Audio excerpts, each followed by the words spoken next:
The Genius of Homeopathy by Dr. Kalpana ma'am.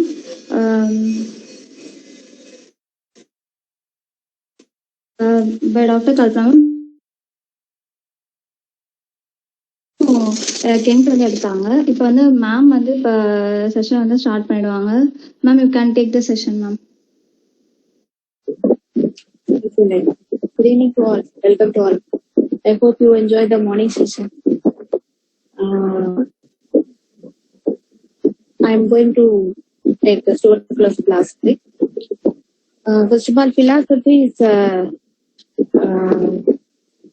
good learnings for clinical practice. It's very must. Organon and philosophy very must for clinical practice. But today's session, it's not that point of view because it is only the examination oriented. So examination point of view, I will tell the thing. Here I take the few questions are there. Repeated questions from last 10 years question paper bank. General pathology, scope of homeopathy, susceptibility, examination of patient, doctrine of latency, toxicology of theory of disease, science, art and homeopathy, metastasis, idealism. இதுதான் வந்து I explained today. First, general pathology of homeopathy. So, the general pathology is related to chronic diseases only. Theory of chronic diseases. So, the எப்படி Stuart Close arrive ஆகிறாரு அப்படின்னா human pathology divided into two: special pathology, general pathology. Special pathology லையும் two: medical pathology, surgical pathology. இந்த medical பேத்தாலஜின்றது வந்து surgical இல்லாத diseases எல்லாமே அந்த கேட்டகரிஸ்ல வந்துடும். இந்த ஜெனரல் பேத்தாலஜில தான் வந்து we have a good synthesis and analysis with the principles, theories, classification, etc. Totally it's a chronic diseases. இந்த chronic diseases வந்து ஹனிமான் வந்து எப்படி சொல்றாரு அப்படின்னா, Hahnemann point of view that the disease always primarily a morbid, dynamical or functional disturbances of the vital principle. In which diseases dynamic plane, that is chronic diseases. In that chronic diseases, two varieties are venereal and non-venereal. Other than that, Hahnemann divided into 4 classes of divisions: occupational hazard or drug disease, and SORA, syphilis, psychosis. These are the 4 classes are classified by Hahnemann.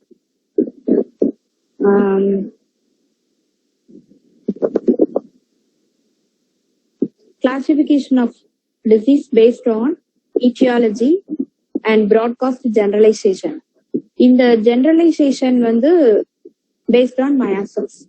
Etiology வந்து occupational hazards and drug diseases. இத எதோட compare பண்றாங்க அப்படின்னா, கியூவேர்னு ஒரு zoologist வந்து animal கிங்டம்ஸ வந்து classify பண்றாரு. அத வந்து முன்னாடி வந்து previous ancient times there are lot of classification is there, but he classified into 4 subkingdoms. So likewise Hahnemann classified 4 varieties. So first, occupational and drug disease. These are indisposition. Main first one indisposition and page number 89. இதுல நான் page number note பண்ணல, but இனி வர்றதுல தான் page number note பண்ணிருக்கேன். Thanks Anbumani. Page number 89.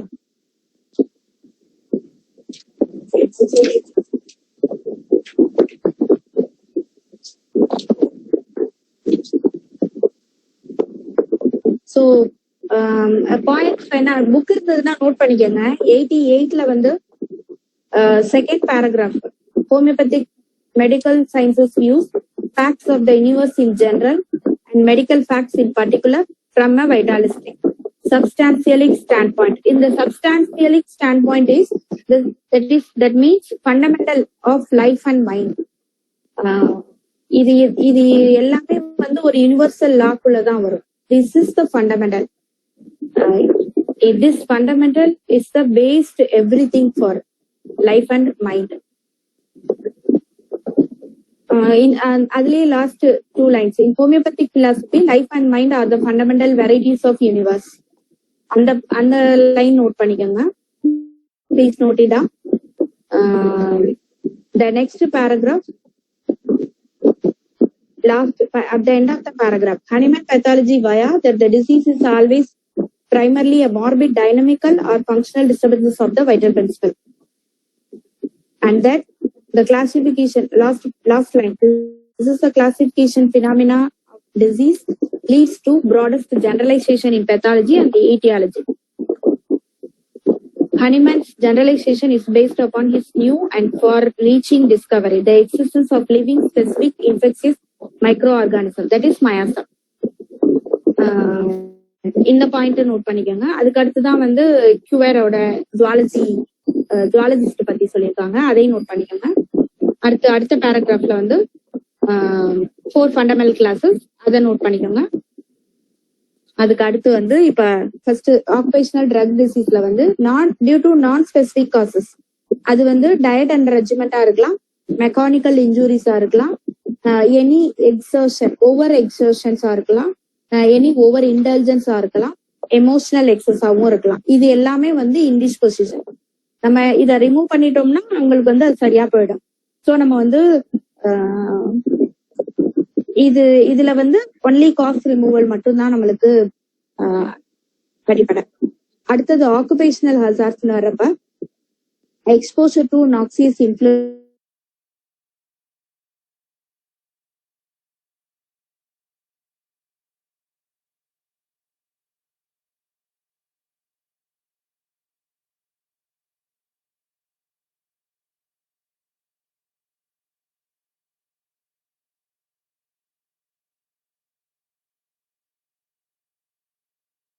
So இது வந்து removal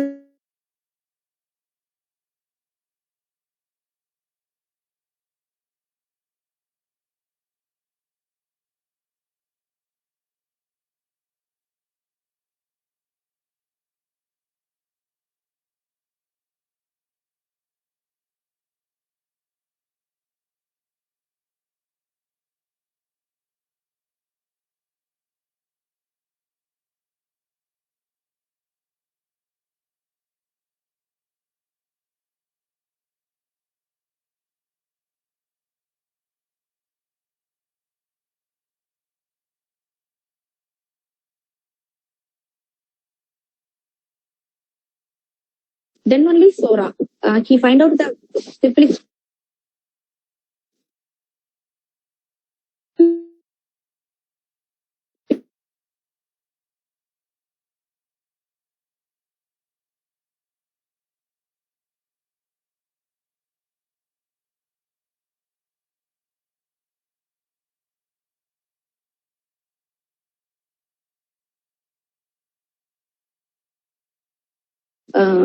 Hereditary, everything. First, that they constitute a definite or a distinct infection constitution venereal disease. Second paragraph, 90, page number 90, second paragraph. Gonorrhea as a constitutional disease was but little known. Hahnemann's keen mind has detected its relation to many civil consequences following suppression of the primary discharge of local treatment. The evil arising from the topical or mechanical treatment of anomalous venereal conditions, variously known as psychosis or fevers. இதே மாதிரி தான் the same application வந்து syphilis. இது ரெண்டும் போக நிறைய symptoms வந்து அவர் find out பண்றாரு. லாட் ஆஃப் சிம்டம்ஸ், கொஞ்சம் நெஞ்சம் இல்ல, மோர் தென் ஒரு 1000 சிம்டம்ஸ்க்கு மேல வந்து அவரு ஃபைண்ட் அவுட் பண்றாரு. சோ இதெல்லாம் என்ன பேஸ்ல வருது அப்படின்னு அவர் யோசிக்கிறாரு. அப்படி யோசிக்கிறப்பதான் வந்து சோரா வந்து ஃபைண்ட் அவுட் ஆகுது. சோ சோரா வந்து லாஸ்டா தான் அவர் ஃபைண்ட் அவுட் பண்றாரு. ஆனா சோரா தான் வந்து base origin of the all diseases. அதனாலதான் அது ஹைட்ராகேட்டட் சொல்றோம்.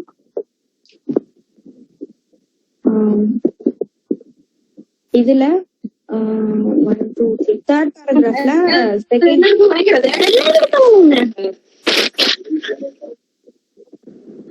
செகண்ட் பேராகிராஃப்ல தேர்ட் பேராகிராஃப்ல second line, although it was known that the tumor were sometimes venereal origin or accompanied by kind of gonorrheal discharge from the genital passage.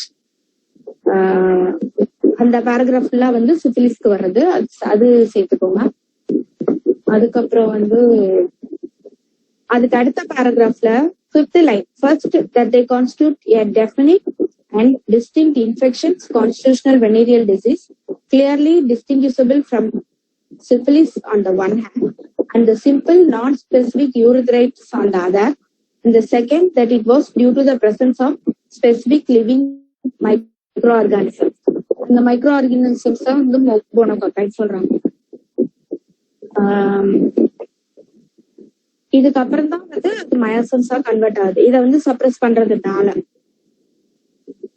அடுத்து 91 பேஜ்ல வந்து gonorrhea last paragraph first paragraphல last line. Gonorrhea is a constitutional disease and demonstrated the gonococcus as its specific proximate cause. Okay. அதுக்கப்புறம் தான் வந்து பெக்கானுக்கு போறாரு. பெக்கானோட வந்து inductive logic வருது. இந்த இண்டக்டிவ் லாஜிக் மெத்தட ஃபாலோ பண்றதுனாலதான் அவர் வந்து அந்த நான் வெனீரியல் டிசீசஸ வந்து கண்டுபிடிக்கிறார். நான் வெனீரியல் டிசீசஸ் அப்படின்றதுதான் வந்து சோரானது. அந்த நான் வெனீரியல் டிசீஸுக்கு வந்து ஏகப்பட்ட சிம்டம்ஸ் இருக்கு. அதை எதுல போடுறதுன்னு அவருக்கு தெரியல. சோ அது எல்லாத்தையுமே நோட் பண்ணிட்டே வர்றாரு. வந்துட்டு தான் வந்து கடைசியா அதுக்கு சோரான்னு ஒரு பெயர் கொடுக்குறாரு.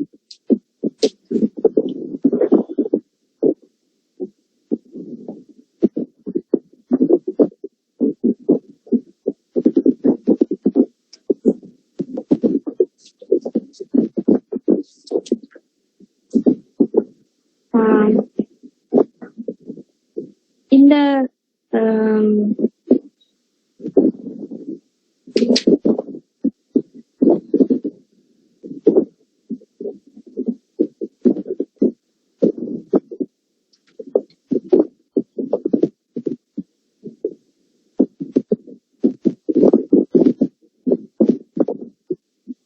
இதுல லார்ஜ் நம்பர் ஆஃப் டிசீசஸ் எல்லாமே வரும் சோரால. அது வந்து hydrocephalus, fever, diarrhoea, hydrophobia, jaundice, diabetes, anaemia, chlorosis, pyorrhoea, otorrhoea, catarrh, eczema, இது எல்லாமே இருக்கும்.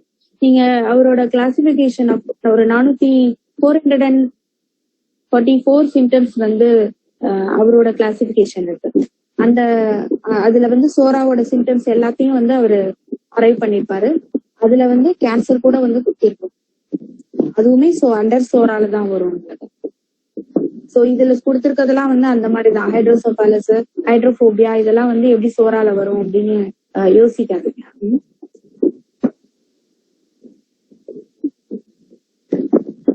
சோ இந்த மைக்ரோ ஆர்கானிசம் அப்படின்றது வந்து ஹனிமேன் வந்து மயாசம்ஸ வந்து கண்டுபிடிச்சிட்டாரு. மயாசம் தான் வந்து காரணம்னு. அது வந்து ஒரு இன்ஃபெக்சியஸ் ஏஜென்டாவும் சொல்றாரு, பாராசிட்டிக்கல் நேச்சராவும் சொல்றாரு. இது வந்து அவரு டெலஸ்கோப்லாம் கண்டுபிடிக்கிறதுக்கு முன்னாடியே அவர் கண்டுபிடிச்சு ஒரு அரைவுக்கு வந்துட்டாரு ஃபுல்லாவே. அதுக்கப்புறம் தான் வந்து காலராக்குரிய இத வந்து கண்டுபிடிக்கிறாங்க, விப்ரியோ காலரை அப்படின்னு சொல்லிட்டு கண்டுபிடிக்கிறாங்க. இந்த விப்ரியோ காலரை கூடியதெல்லாம் கண்டுபிடிக்கிறதுக்கு முன்னாடியே ஹனிமேன் வந்து ஃபைண்ட் அவுட் பண்ணிட்டாரு. ஒரு ஆக்சிஸ் இன்ஃபுளுசஸ் தான் வந்து கிரியேட் பண்ணுது அப்படின்றத கண்டுபிடிச்சிட்டாரு. இதையே வந்து நிறைய பேர் அவுட் ஆஃப் டாக்டர்ஸும் வந்து சொல்லியிருக்காங்க. அதுல ஒன் ஆஃப் த டாக்டர் வந்து doctor Thomas G McConkey, San Francisco. அவரோட பேப்பர்ல வந்து சோரா சிபிலிஸ் சைக்கோசிஸ் பத்தி 1908 எழுதியிருக்காரு. இது வந்து இட்ஸ் த பேஸ்ட், இந்த கிளாசிபிகேஷன் ஆஃப் டிசீஸ் தான் வந்து பேஸ்ட் அப்படின்னு சொல்லி இதுல அவரு ஒரு பேப்பராவே சப்மிட் பண்ணியிருக்காரு.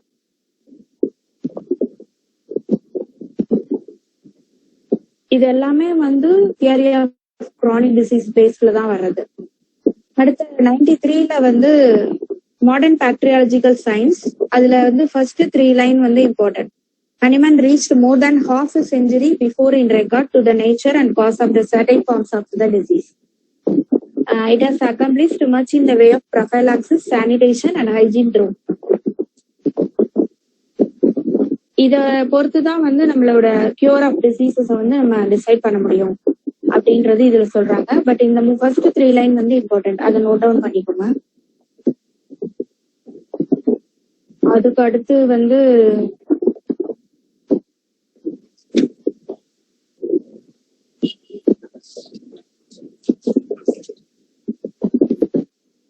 அடுத்து 2 பேராகிராஃப்டையும் வேற ஒன்றும் முக்கியமானது இல்ல.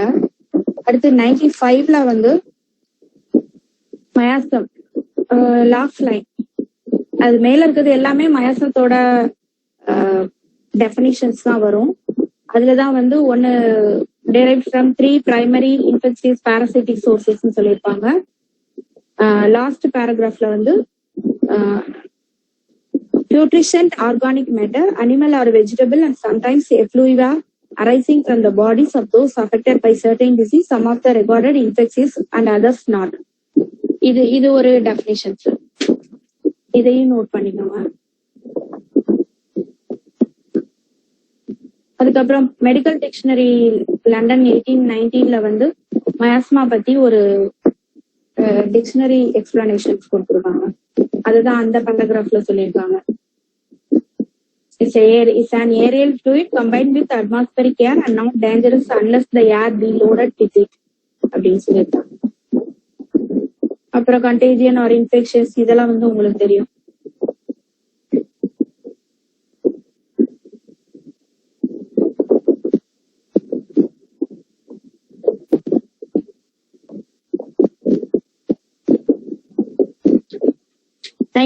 ல காலராவுக்கு வந்து பிப்ளியோ காலரே தான் வந்து இது அப்படின்னு சொல்லி கண்டுபிடிச்சு சொன்னது. அதுக்கு முன்னாடி வந்து நம்ம ஹனிமன் வந்து சொல்லிட்டாரு அப்படின்றத சொல்லியிருக்காங்க.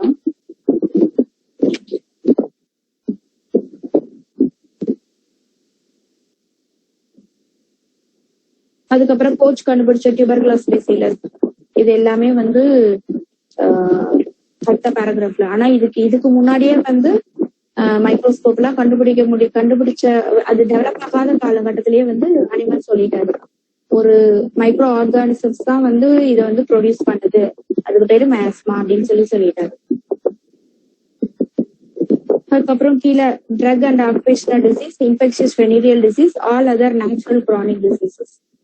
In the 1 and 2 found that all the disease class 3 were related to directly indirectly traced to the one primary cause. அதுதான் வந்து சோரா.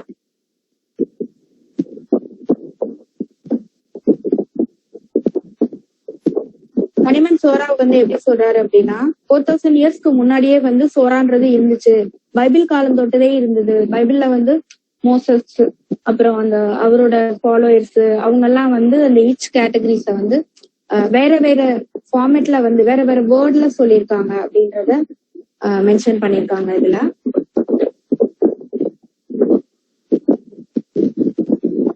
thousands of years, 90 page number 99, third paragraph the fourth line.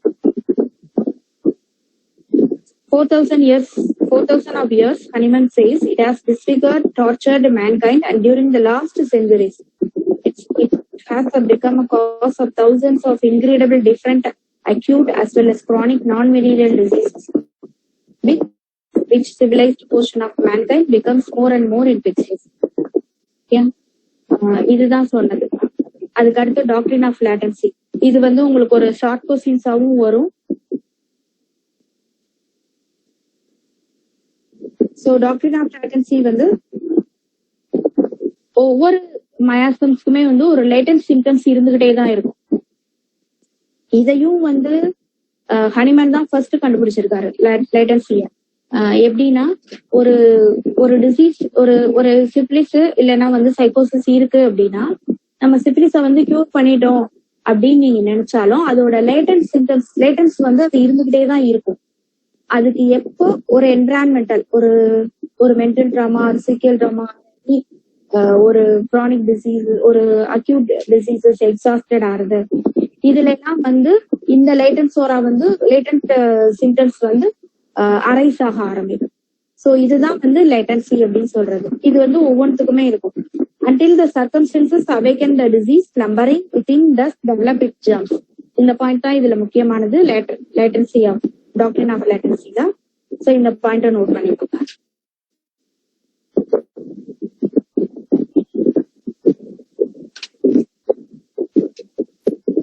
So இதையும் வந்து இததான் வந்து Moses அவங்க பைபிள்ல சொல்லியிருக்காங்க. இந்த சோராவோட எஃபெக்ட் லேட்டன் சோரா தான் வந்து இப்ப நம்ம இருக்கிறது எல்லாமே வந்து லேட்டன் சோரா தான் அப்படின்றது வந்து அப்பவே வந்து சொல்லியிருக்காங்க, பைபிள்ல சொல்லியிருக்காங்க அப்படின்னு சொல்லி அதுக்கு ஒரு எக்ஸ்பிளனேஷன்ஸ் கொடுத்திருக்காரு. மோசஸ் 3400 years இதெல்லாம் நீங்க நோட் பண்றதுன்னா பண்ணிக்கலாம் இதுல எக்ஸாம்ஸ்ல. அப்புறம் லெப்ரஸியும் வந்து இட்ஸ் சோரிக் நேச்சர். லெப்ரஸி பத்தி பைபிள்ல வந்து ரொம்ப ரொம்ப தெளிவா தான் போட்டிருக்காங்க. ஆனா அதுவே வந்து மாடிஃபைடு ஃபார்மேஷன் ஆஃப் சோரா. இந்த சோரா வந்து எப்படி ஸ்டார்ட் ஆகும் அப்படின்றத வந்து இவரு பானர்ஜியோட கிரானிக் டிசீஸ் புக்ல சொல்லியிருப்பாரு. என்ன சொல்லியிருப்பாங்க அப்படின்னா, அந்த ஆதாம் ஈவ் இருக்காங்க இல்லையா, அந்த ஆதாம் ஈவ் ஸ்டார்ட் ஆனப்ப வந்து அந்த ஆப்பிள் வந்து காட் வந்து சாப்பிடக்கூடாது அப்படின்னு சொல்லியிருக்கப்ப அந்த ஈவுக்கு வந்து அந்த ஆப்பிள வந்து சாப்பிடணும் அப்படின்ற ஒரு கிரேஸ் வர ஆரம்பிக்கும்ல, அந்த மென்டல் ஈச்ல இருந்து தான் வந்து சோரா ஸ்டார்ட் ஆச்சு அப்படின்னு சொல்லியிருப்பாரு பானர்ஜி புக்ல.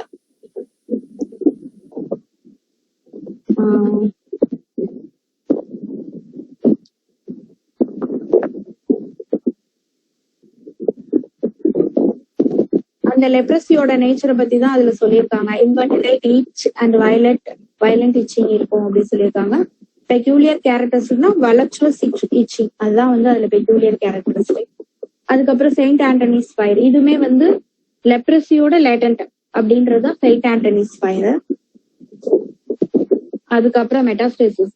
இந்த மெட்டாஸ்டேசிஸ் வந்து நம்ம கேன்சர் மெட்டாஸ்டேசிஸ் அப்படின்றது அந்த பாயிண்ட் ஆஃப் வியூல பார்க்காம ஒரு மயாசம் வந்து எப்படி மெட்டாஸ்டேசிஸ்ல வந்து மாறுது அப்படின்றதுதான் வந்து இதுல சொல்லியிருப்பாரு. அதுக்கு ஒரு பொயட் பேரை கொடுத்திருக்காரு. பட் எனக்கு அதை அண்டர்ஸ்டாண்ட் பண்ண முடியல. ஐ couldn't understand that poet.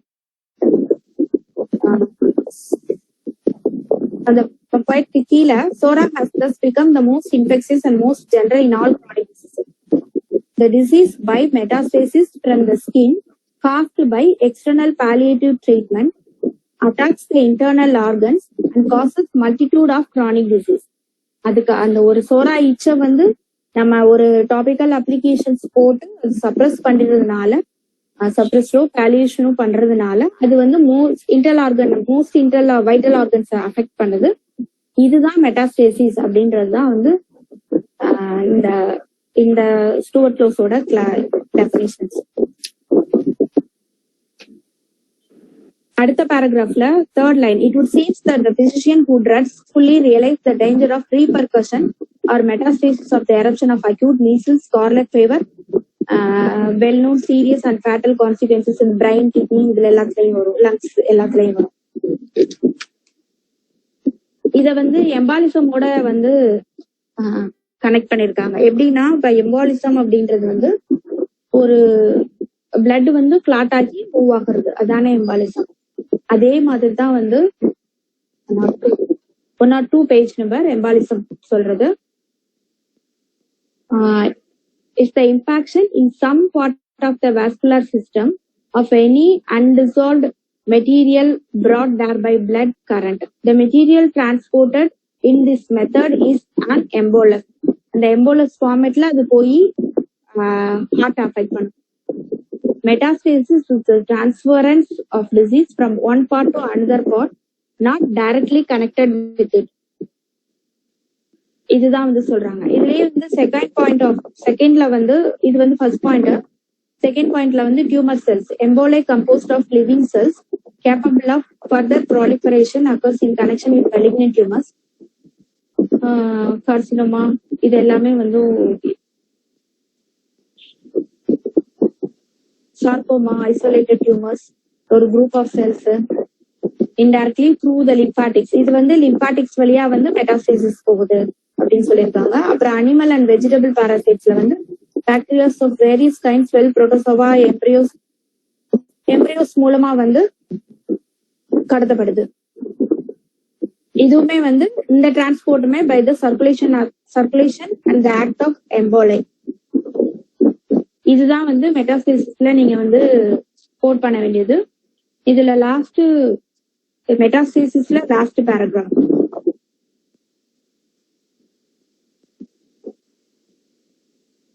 So great of flood of numberless nervous symptoms, painful ailments, spasms, ulcers, cancers, adventitious formation, dysplasias, paralysis, consumptions, crippling soul, mind and body, never seen in ancient times when the sora mostly confined to it, cutaneous symptoms of leprosy. இந்த சோராவோட metastasis stage தான் வந்து இப்ப இருக்கிற latent சோரா எல்லாமே. Tuberculosis முதற்கொண்டு அதுதான் வந்து சொல்றாங்க. அடுத்து வந்து டியூபர்குலோசிஸ் சோடா அண்ட் டியூபர்குலோசிஸ். எப்பவுமே வந்து சோராவும் சிபிலிஸும் சேர்ந்தாதான் டியூபர்குலோர் மயாசிஸ் வரும். இது வந்து கன்செப்ஷனல் டியூபர்குலோஸ் தைசிஸ். ஆஸ்துமா இருக்கும், ப்ளூரசி இருக்கும், இதெல்லாம் இருக்கும். இதுல 103 இதுல ஆஸ்லர் ஒன்று சொல்லியிருப்பாரு. ஆஸ்லர் வந்து என்ன சொல்லியிருக்காரு அப்படின்னா, third paragraph, fourth paragraph, tuberculosis is the most universal scourge of the human race. இது வந்து லைக் லெப்ரசி மாதிரி இதுவுமே வந்து சோராவோட லேட்டன் தான் அப்படின்றதுதான் இந்த பாயிண்ட் ஆஃப் வியூ. இந்த டியூபர்குலின் இந்த லெப்ரா ரியாக்ட்ஸ் டியூபர்குலின் டெஸ்ட் அதெல்லாம் வரும் இல்லைங்களா? அதே மாதிரி இப்ப பாத்தீங்க அப்படின்னா இப்போ வந்து ரீசன்ட் டேஸ்ல வந்து டிபி வந்து ரொம்ப அதிகமா வந்துட்டு இருக்கு. ஒரு 15 years பேக் போனீங்க அப்படின்னா லெப்ரசி வந்து அதிகமா வந்துட்டே இருந்தது. இது எல்லாமே வந்து இப்ப அதுல வந்து பிசிஜி வேக்சின் அதெல்லாம் வந்து போட்டு ஒரு அந்த மெட்டாஸ்டேசிஸ் ஸ்டேட்டஸ்க்கு வர்றதுனாலதான் வந்து டியூபர்குலர் வந்து இப்போ ரொம்ப ஜாஸ்தி ஆயிடுது. இப்போ டியூபர்குலர் இந்த 2 years வந்து டியூபர்குலர் ரொம்ப ஜாஸ்தியானதுக்கு ரீசன் வந்து கோவிட் ஒரு ரீசன். ஏன்னா அந்த கோவிட்ன்ற ஒரு அக்யூட் மயாசம் வந்து இது எல்லாத்தையும் வந்து அந்த ஸ்லம்பரிங்கோட எல்லாத்தையும் வந்து எலிசிட் பண்ணிவிடும். அதுலதான் வந்து lot of peoples affected new diseases, hepatitis, cancer, hypertension, hyperlipidaemia. இது வந்து கோவிட் வந்ததுக்கு அப்புறம் நிறைய பேருக்கு புதுசா வந்திருக்க டிசீஸ். அதுக்கு முன்னாடி வரைக்கும் அவங்களுக்கு அதுக்கான சிம்டம்ஸ் எதுவும் இருக்காது. ஃபேமிலி ஹிஸ்டரி எடுத்துட்டு பாத்தீங்கன்னாலும் ஒண்ணுமே இருக்காது. ஆனா வந்திருக்கு. இது எல்லாமே வந்து லேட்டன்ட் சிம்டம்ஸ். அதே மாதிரி leprosy is the tubercular disease closely allied to the tuberculosis அப்படின்றது வந்து சாப்ரவுட் அப்படின்றது ஒரு சொல்லியிருக்காரு. அகெயின் மெக்ரான்கீஸ் சொல்லியிருக்காரு. அதுக்கப்புறம் அலன்ஸ் ஹெச்சி அலன்ஸ்ல வந்து மயாசம் வெரி வெரி இம்பார்ட்டன்ட். அது வந்து நீங்க இந்த இதெல்லாம் முடிஞ்சதுக்கு அப்புறம் படிங்க, இப்ப வேண்டாம். ரொம்ப நல்ல புக்கு. ஒரு ஏதாவது எப்படின்னா ஒரு மயாசம் வந்து ஃபுல்லா நம்ம அண்டர்ஸ்டாண்ட் பண்ணிக்கணும் பிராக்டிக்கல் பாயிண்ட் ஆஃப் வியூல அப்படின்னா அதுக்கு அந்த புக்கு தான் பெஸ்ட். ஹெச்சிஎல்என் ரொம்ப இருக்கா? ஐயோ கடவுளே. Okay okay sorry. சரி பாத்துக்கலாம், ஒன்னும் பிரச்சனை இல்லை, பாத்துக்கலாம். சோ அந்த புக்கு வந்து ரொம்ப ரொம்ப ரொம்ப ரொம்ப ரொம்ப நல்ல புக்கு. ஸ்டூடெண்ட்ஸ் வந்து கண்டிப்பா படிக்க வேண்டிய ஒரு புக் அது. நான் அப்ப படிக்கல, எனக்கு அப்ப யாரும் எனக்கு இதை கைட் பண்ணல. இப்போதான் வந்து நாங்க படிச்சு முடிச்சோம். இப்ப லாஸ்ட் ஒரு இப்ப லுக்தி ஷப்பர் ஓடிட்டு இருக்கு, அதுக்கு முன்னாடி படிச்சோம்னு நினைக்கிறேன். அதுக்கு முன்னாடி வந்து அந்த புக் படிச்சு முடிச்சோம். அதாவது ஒரு டிசீஸா வந்து ஈஸியா நம்ம வந்து கிளாசிபிகேஷன் பண்ணணும் மயாஸ்மேட்டிக்கா அப்படின்னா அதுக்கு அந்த புக்கு தான் ஃபண்டமெண்டல். அந்த புக்கு தான், அதை கண்டிப்பா படிச்சுதுங்க, படிக்காம இருக்காதுங்க. ஓகே. அதே மாதிரி அதுல இருந்து வந்து லாட் ஆஃப் எம்சிக்யூஸ் வரும். ஹெச்சிஎல்என்ல இருந்து ரொம்ப எம்சிக்யூஸ் வரும். இதுல எம்ஆர்டில அப்புறம் ஏஐபிஜிடில இதுல எல்லாத்துலயுமே அதுல இருந்து நிறைய கொஸ்டின்ஸ் வரும். சோ அது கொஞ்சம் படிச்சு வச்சுக்கோங்க. அதுதான் அதை பத்தி தான் இந்த 104ல சொல்லியிருக்காரு. அவரு ஹச்சி அலன் வந்து அவர்தான் வந்து சோராவும் சிபிலிஸும் சேர்ந்தாதான் வந்து அப்படின்றத வந்து அவருதான் ஃபைண்ட் அவுட் பண்ணாரு. ஹனிமன் கிடையாது, ஹச்சி அலன் தான் ஃபைண்ட் அவுட் பண்ணாரு.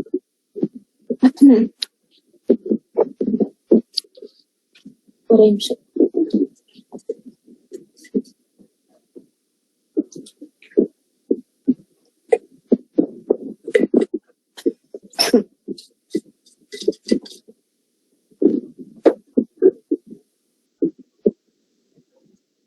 சோ இந்த 104ல வந்து நீங்க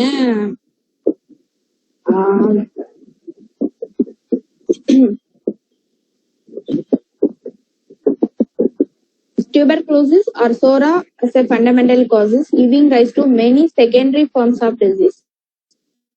இந்த secondary forms of diseaseல எல்லாமே வருதுங்க. அதாவது பிசிஓடில இருந்து, தைராய்டு ப்ராப்ளம்ல இருந்து, ஹைப்பர்தைராய்டிசம்ல இருந்து, டயபெட்டிஸ்ல இருந்து, ஹைப்பர்டென்ஷன்ல இருந்து, பேரலைசிஸ்ல இருந்து, இது எல்லாமே வந்து டியூபர்குலர் சோரா ஆரிஜின் இருந்தா டெஃபினட்டா வரும் அப்படின்றது. யாருக்கு பிரைமரி காம்ப்ளெக்ஸ் இருக்குதோ அவங்க எல்லாத்துக்குமே வந்து நம்ம ரூல் அவுட் பண்ணிக்கலாம். நம்ம பாஸ்ட் ஹிஸ்டரி எடுத்தோம், ஒரு பிசிஓடி வர்றாங்க அப்படின்னா அவங்களுக்கு ஒரு பாஸ்ட் ஹிஸ்டரி எடுத்தோம்னா அவங்களுக்கு கண்டிப்பா ஒரு பிரைமரி காம்ப்ளெக்ஸ் இருந்திருக்கும். இஃப் நாட் அப்படி இல்லைன்னா அவங்களோட ஃபேமிலி ஹிஸ்டரியில யாருக்காவது வந்து டியூபர்குலர் ஆரிஜின் இருந்திருக்கும். சோ அததான் வந்து இவர் இதுல சொல்றாரு. இந்த ஹெச்சிஎல்னு சொல்றது, இந்த secondary forms of disease, the specific action was tuberculosis bacilli must be considered as a conditioner. No specific organisms acts unconditionally. All living germs that propagate and multiply must have favorable conditions and suitable soil in which to grow. இதுக்கு வந்து அவங்களுக்கு வந்து ஒரு soil வந்து தேவைப்படும். இந்த tubercular வந்து இருக்கு, ஒரு ஹெரிடிட்டியா இருக்கு அப்படின்னாலும் நம்மளுக்குள்ள இருக்க ஒரு அந்த சசெப்டபிலிட்டி அது எப்போ வந்து அதுக்கு இடம் கொடுக்குதோ அப்பதான் வந்து அது வர ஆரம்பிக்கும். சரிங்களா? அதுக்காக தான் அது வெயிட் பண்ணிட்டு இருக்கும், ஒரு ஹெரிடிட்டியா இருந்துச்சுனாலுமே.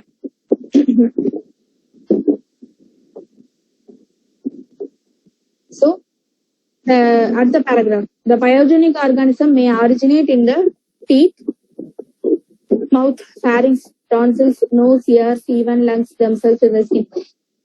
இது வந்து இதுல ப்ரெடிக்டிவ்ல வந்து சப்ரஷன் தியரின்னு ஒண்ணு இருக்கும். இதெல்லாம் வந்து பின்னாடி படிச்சுக்கோங்க, இப்ப வேண்டாம். நான் சொல்லிக்கிறேன் இதை, ஏன்னா சான்ஸ் கிடைக்குமான்னு தெரியல, திருப்பி நான் சொல்ல முடியுமா. அதுல வந்து ஒவ்வொரு லேயர் ஆஃப் சப்ரஷன்ஸ் கொடுத்துருப்பாங்க, 7 லேயர் ஆஃப் சப்ரஷன் இருக்கும். அதுல வந்து இது வரும். இப்ப நீங்க வந்து ஒரு பைசா சப்ரஸ் பண்ணீங்க அப்படின்னா it will affect to the urinary tract அப்படின்றது இருக்கும். ஒரு டான்சில்ஸ் வந்து நீங்க வந்து சப்ரஸ் பண்றீங்க அப்படின்னா அது வந்து நம்ம ஜெனிட்டோயூரினல் ட்ராக்டுக்கு போகும், ஜெனிட்டரி லீசன்ஸ் எல்லாம் வரும் அப்படின்றது வந்திருக்கும். சோ அதுதான் இவர் இங்க சொல்றாரு. The pyogenic organisms originate in the teeth, mouth, pharynx, tonsils, etc. In the skin joints. அதோட அடுத்த format organs, tissues, body where septic process are lying. But whenever the originate they play the part of modifying conditional activity, the specific causes of tuberculosis, the bacillus of Koch.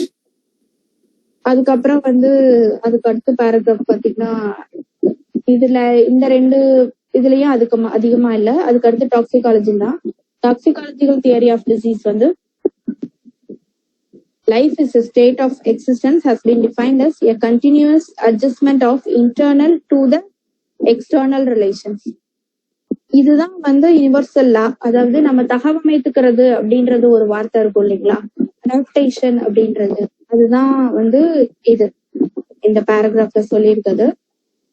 இதுல வந்து ஒவ்வொரு living ஆர்கானிசம்ஸும் வந்து சுத்தி இருக்க environment, சுத்தி இருக்க எல்லா விஷயங்களுக்கும், சைக்காலஜிக்கல் எல்லா விஷயத்துக்கும் ஏத்த மாதிரி ஒரு அட்ஜஸ்ட்மெண்ட் வந்து இருக்கும்.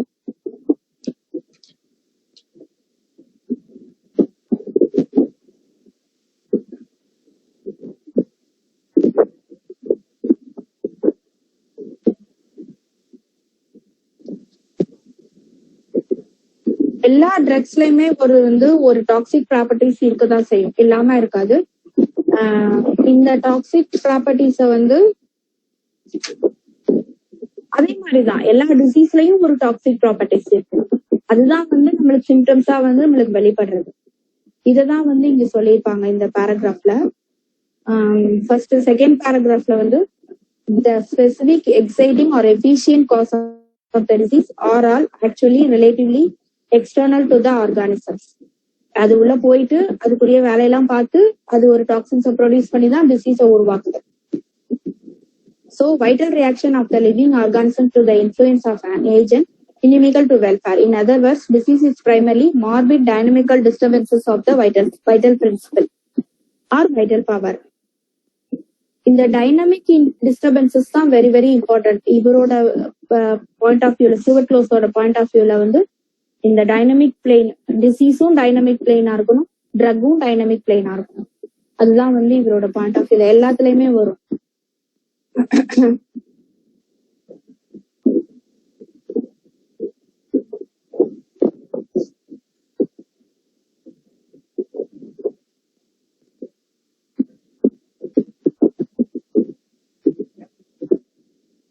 All drugs act by virtue of their specific toxic properties. Bacterials also primary intoxication, toxemia.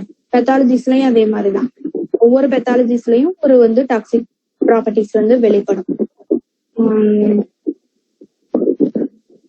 அதே மாதிரிதான் ஒரு பிசிக்கல் இன்ஜுரி, ஒரு மெக்கானிக்கல் இன்ஜுரி, இல்ல ஒரு கெமிக்கல் சேஞ்சஸ் வருது அப்படின்னா அந்த நம்ம அப்ப இருக்க சிம்டம்ஸ்க்கு மட்டும் கொடுத்துட்டு நம்ம விட்டுருவோம் அத.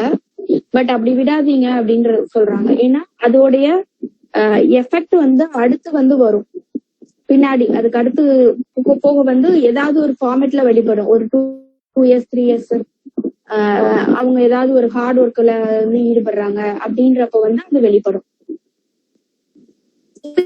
Toxic effects. இந்த டாக்ஸிக் எஃபெக்ட்ஸ் எல்லா ஒரு அக்யூட் டிசீஸ்லயும் இருக்கும். அதனாலதான் ஒரு அக்யூட் டிசீஸ் முடிஞ்சதுக்கு அப்புறம் சல்பர் கொடுங்க, 200 ஒரு டோஸ் கொடுத்துருங்க அப்படின்னு சொல்லி HCl சொல்லியிருப்பாரு. அது கொடுத்தோம்னா அதோட எஃபெக்ட் எல்லாமே முடிஞ்சிடும். அதே மாதிரிதான் ஒரு ஃபிராக்சரு, இன்ஜுரி, இதெல்லாம் வெறுமனே ஆர்னிக்கா அதோட மட்டும் விட்டுறாம அதுக்கப்புறம் என்ன வருதோ அதுக்கப்புறம் வரும் கண்டிப்பா. அதை நம்ம கொடுத்து முடிச்சாதான் இந்த அக்யூட் கிரைசிஸே முடிவுபடும். இல்லைன்னா அது கியூர் லெவல்ல நிக்கவே நிக்காது. இதுதான் இந்த டாக்ஸிகாலஜி தியரி ஆஃப் டிசீஸ். அதுக்கப்புறம் பாத்தீங்க அப்படின்னா இப்போ ஒரு கெமிக்கல் ஏஜென்ட்ஸ் வருது.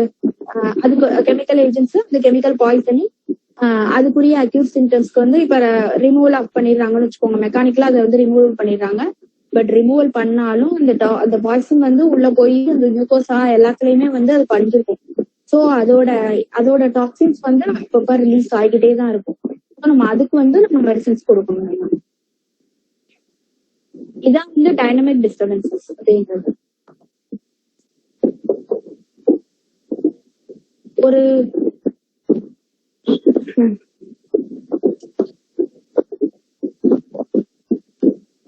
சொல்லிட்டேன், toxic chemical and physical changes சொல்லிட்டேன். அடுத்து ஆன்டிடோடல் பத்தி வருது. ஆன்டிடோடல் 108ல இதுல 3 ஆன்டிடோடல் இருக்கு: டைனமிக், கெமிக்கல், மெக்கானிக்கல். இந்த dynamic antidote physiological or dynamical, chemical antidote.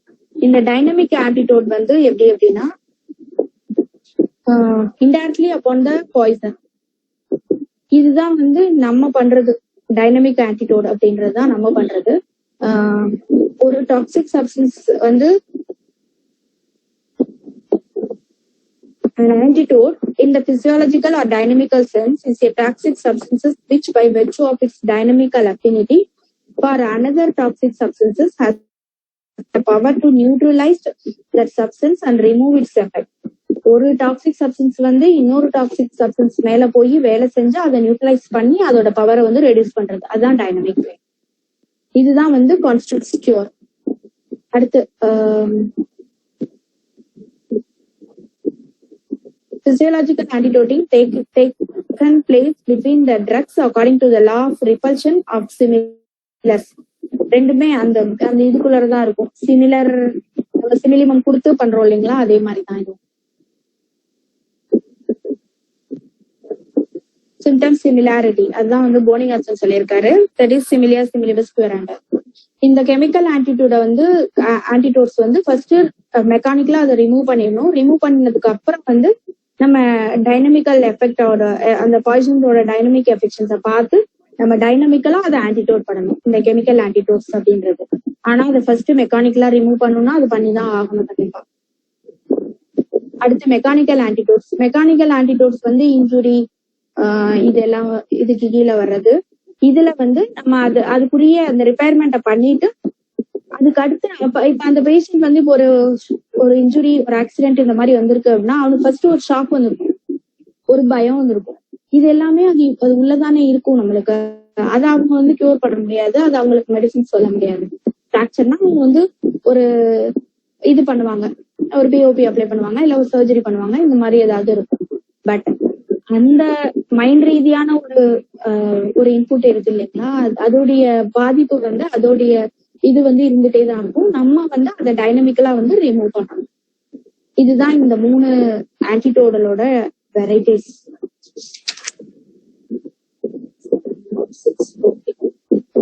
So 110ல வந்து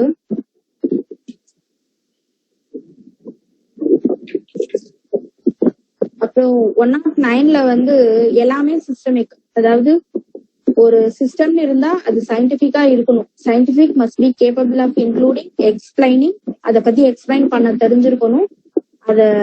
அதோட ஃபேக்ட்ஸ் எல்லாமே வந்து ஃபண்டமெண்டல் லா அண்ட் பிரின்சிபல்ஸ் இது எல்லாமே அதோட ஒத்து இருக்கணும்.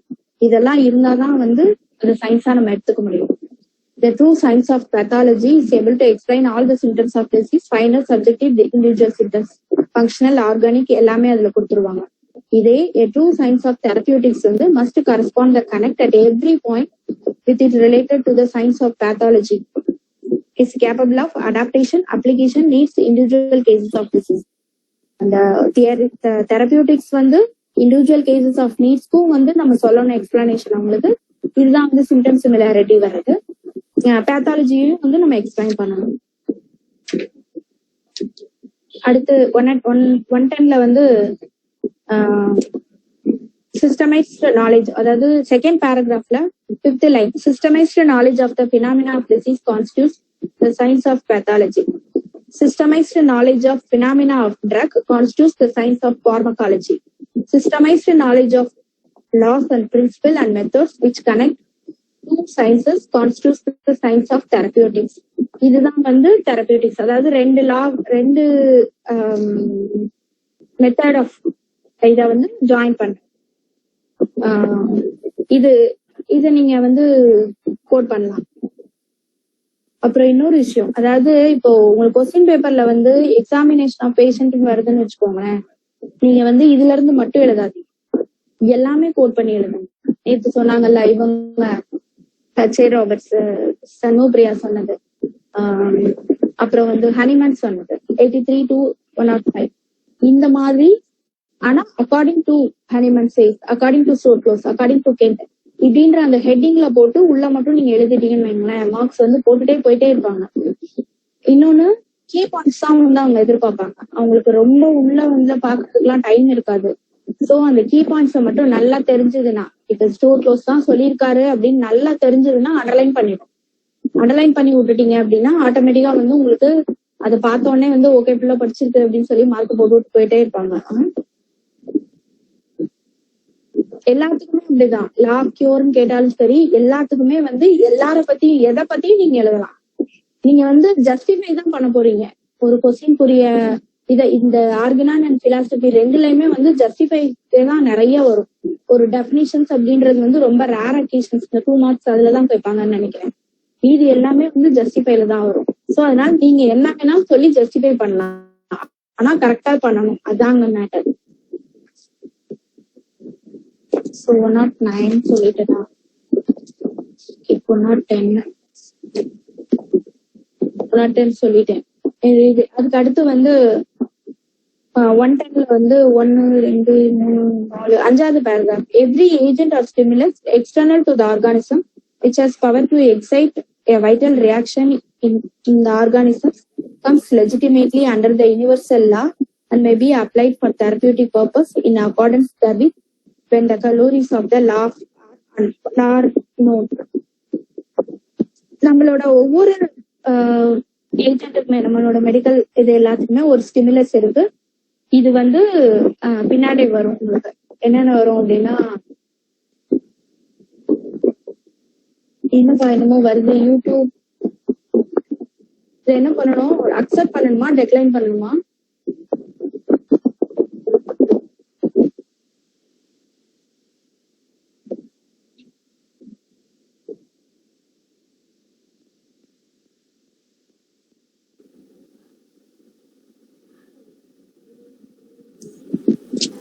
அக்செப்ட் பண்ணிடுங்க மேம். நம்மளோட மீட்டிங் வந்து யூடியூப்ல ரெக்கார்ட் ஆயிடும். ஓ அப்படியா, சரி சரி, ஓகே, கொடுத்துட்டேன்ப்பா, கொடுத்துட்டேன்.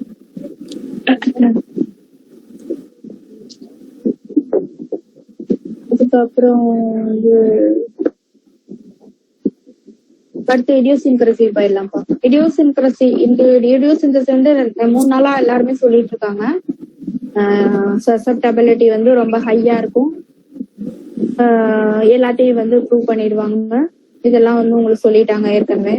இது வந்து ஒரு ஹேபிட்டா இருக்கலாம், அது குவாலிட்டியா இருக்கலாம், அவங்களோட குவாலிட்டியா இருக்கலாம். Quality of organisms peculiar to the individual. இது இன்ஹெரிட்டடாவும் இருக்கும், அக்யூர்டாவும் இருக்கும்.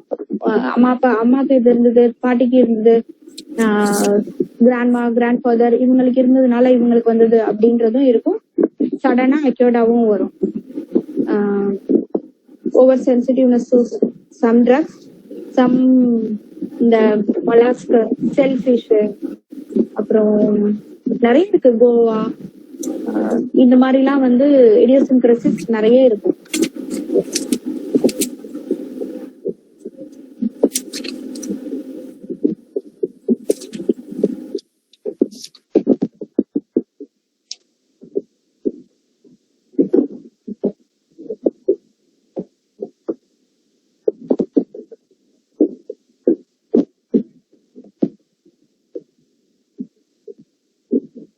Apple, peaches, strawberry, fish, shellfish, onion, potato, milk, இது எல்லாத்துக்கும் இருக்கும். பட் எல்லா பீப்புளும் அதுல அப்படி அஃபெக்ட் ஆக மாட்டாங்க. ஒரு சிலர் மட்டும்தான் அஃபெக்ட் ஆவாங்க. அவங்கதான் வந்து இடியோசின்கிரசி. சில பேருக்கு ஸ்மெல் மட்டும் வந்து ரொம்ப இதா இருக்கும். அதுக்கு ஒரு எக்ஸாம்பிள் வேற கொடுத்துருக்காங்க. ஒரு உமன் ஹேர் ஃபீவரோட வந்திருக்காங்க அப்படின்னு சொல்லிட்டு. The fundamental cause of every 113 second paragraph. The fundamental cause of every idiosyncrasy is morphologically unbalanced. That is, organic state in which through excess and defective in development, the results excess and defective in function. ஒரு excess and defective இன் டெவலப்மெண்ட்ல இருக்கிறதுனால excess and defective இன் ஃபங்க்ஷன்ல வருது. With a corresponding degree of hyper excitability or non excitability. இதுதான் வந்து இடியோசின்கிரசியோட definitions. இதை நீங்க அப்படியே கொடுத்து எழுதலாம். அப்புறம் வந்து அனஃபைலாக்சிஸ், அது லான்ச் பண்றேன். அனஃபைலாக்சிஸ் வந்து எப்படி அப்படின்னா, many persons who have been poisoned by a drug are afterward hypersensitive to that drug. Condition known as anaphylaxis. இத வந்து சோரி கான்ஸ்டிடியூஷன் வந்து ஹனிமன் சொல்றாரு.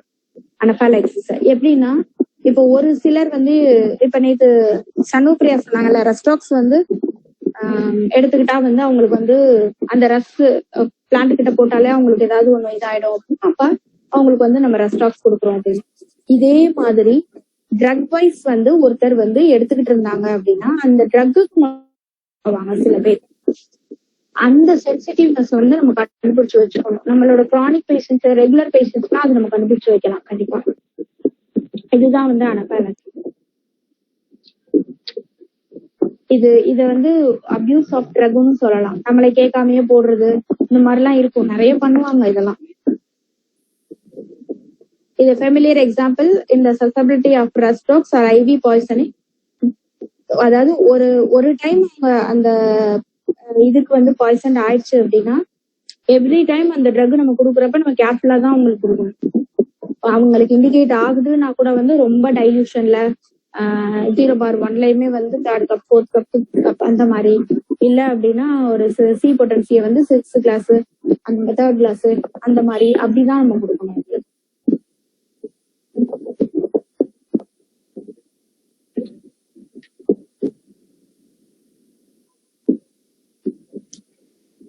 அப்புறம் சல்ஃபர் மெர்குரி அது கொடுத்தோம். ஏன்னா அதெல்லாம் வந்து ரொம்ப நாளா நம்மளோட முன்னோர்கள் காலத்துல இருந்து யூஸ் பண்ணிட்டு வர்றாங்க இல்லையா, அது நிறைய பேருக்கு வந்து வரும். நம்ம நினைப்போம் சல்ஃபர் இப்ப கொடுத்துட்டே இருப்போம் அந்த கேஸ்க்கு, அவங்களுக்கு வந்து சல்ஃபர் சிம்டம்ஸ் எல்லாம் ப்ரொடியூஸ் ஆகும். நீங்க நோட் பண்ணீங்கன்னா சல்ஃபர் சிம்டம்ஸ் எல்லாம் வர ஆரம்பிக்கும். என்னடா இது நம்ம ட்ரக் கரெக்டா தானே கொடுத்துருக்கோம், ஏன் இப்படி வருது அப்படின்னு நம்ம யோசிப்போம். ஸோ அந்த மாதிரி கேசஸ்க்கு ஃபர்ஸ்ட் வந்து ஆன்டிடோடல் பண்ணிடணும். பண்ணிட்டு அவங்களை கொஞ்ச நாளைக்கு பிளாசிபோல போக விட்டுட்டு அதுக்கப்புறம் தான் வந்து நம்ம வந்து சல்ஃபர் ட்ரக்கை எந்த பொட்டன்சியில கொடுக்கலாம் அப்படின்றத வந்து யோசிச்சு நிதானமா அவன் ஹேண்டில் பண்ண.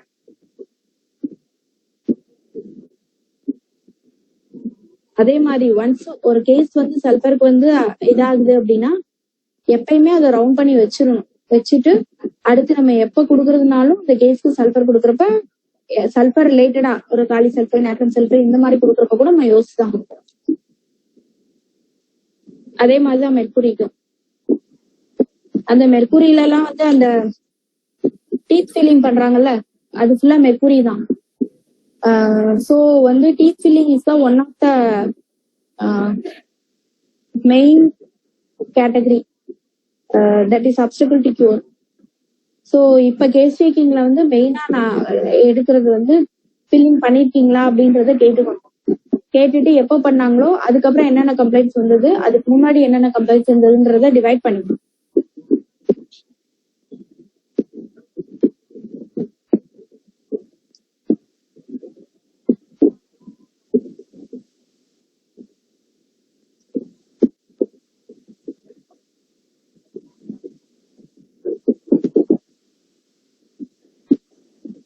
அடுத்ததுல வந்து என்ன சொல்றாரு அப்படின்னா அடிக்ஷன். இப்ப ஆல்கஹாலிக் எடுத்துக்கிறாங்க, கொக்கைன் எடுத்துக்கிறாங்க, இல்ல கோக் எடுத்துக்கிறாங்க. இதெல்லாம் வந்து specific drug disease caused by and representing the action of particular drug to which the addicted, that the opium addicted suffers from the opium diseases. இது வந்து இன்வாலன்டரி பாய்சனிங் அப்படின்னு இவர் சொல்றாரு. யாரு சொல்றாரு. இது வந்து அடிக்ஷனால வருது.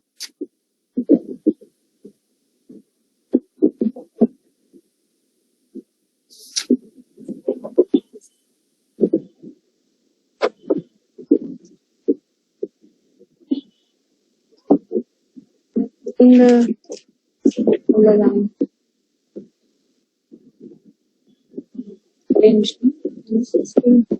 116ல வந்து 2வது பேராகிராஃப் ஹெடிங் செட், எப்பயுமே ஒருத்தர் வர்றாங்க அப்படின்னா லாஸ்ட் என்ன ட்ரக் எடுத்தீங்க, அது வந்து அலோபதி ட்ரக்கா இருந்தாலும் சரி ஹோமியோபதி ட்ரக்கா இருந்தாலும் சரி எவ்வளவு நாள் எடுத்துக்கிட்டீங்க அப்படின்றத வந்து நம்ம ஃபைண்ட் அவுட் பண்ணிக்கணும்.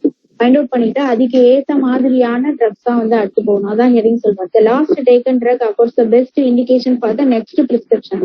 It's a very very important point. இப்ப நான் ப்ராக்டிக்கல் பர்பஸ் வந்து மெயின் பிலாசபி அப்படின்னு சொன்னது புரியுதுங்களா? இப்போ உங்களுக்கு ரொம்ப இம்பார்ட்டன்ட் பிலாசபி வந்து ப்ராக்டிக்கல் வந்து ரொம்ப ரொம்ப ப்ராக்டிஸ் தான் வந்து ரொம்ப ரொம்ப இம்பார்ட்டன்ட். அதுக்கப்புறம் ஒரு பேபியோட கேஸ் சொல்லியிருக்காங்க. அந்த பேபிக்கு வந்து இது சிம்டம்ஸ் எல்லாம் இருக்கு. நான் இது மட்டும் சொல்லிடுறேன். பெலோடானா வந்து கொடுத்துருக்காரு. பெலோடானால வந்து ஸ்லைட் இம்ப்ரூவ்மெண்ட் இருந்திருக்கு. பட் அடுத்த டோஸும் பெலோடானா கொடுக்கவுமே வந்து சிம்டம்ஸ் சேஞ்ச் ஆயிடுச்சு. சேஞ்ச் ஆகி இவர் என்ன பண்ணிருக்காரு, ஒரு நாளைக்கு 2 ட்ரக் 3 ட்ரக் எல்லாம் கொடுக்க ஆரம்பிச்சிருக்காரு. எப்பயுமே எல்லா ட்ரக்குமே ஒரு ஆக்ஷன் கொடுக்கதான் செய்யும். நம்ம சொல்லுவோம் 2-3 ட்ரக் கொடுக்கறதுனால எது ஆக்ட் பண்ணுதோ அதை ஆக்ட் பண்ணிக்கணும், மீதி 2 பேசாம கிடக்கும் அப்படின்னு சொல்லுவோம். கிடையவே கிடையாது. அது மற்ற ரெண்டுமே வந்து டாக்ஸின்ஸை வந்து டாக்ஸிக் இதை வந்து ப்ரொடியூஸ் பண்ணதான் செய்யும். அததான் வந்து இதுல சொல்றாரு. அந்த பாப்பாவுக்கு வந்து சரியாகல அப்படின்னோடனே இவர் 2-3 இந்த மாதிரி கொடுத்துருக்காரு. இது போக பாலியேட்டிவ்ஸும் ஆரம்பிச்சிருக்காரு. அட்ஜுவன்ஸ், கத்தாட்டிக் ஸ்டிமுலன்ஸ் எல்லாம் கொடுத்துருக்காரு.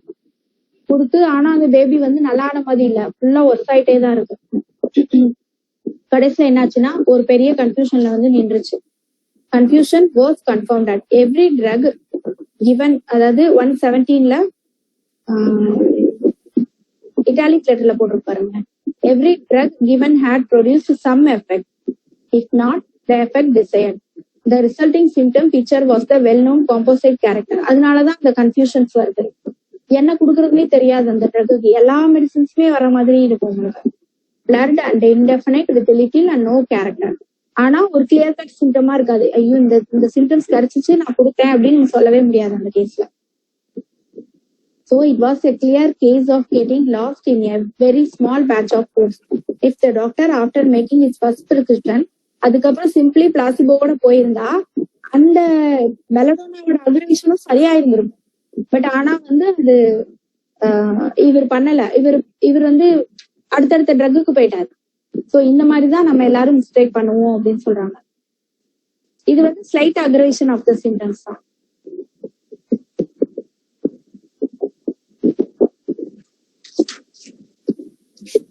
அதுதான் இந்த இதுல சொல்லியிருக்காருப்பா.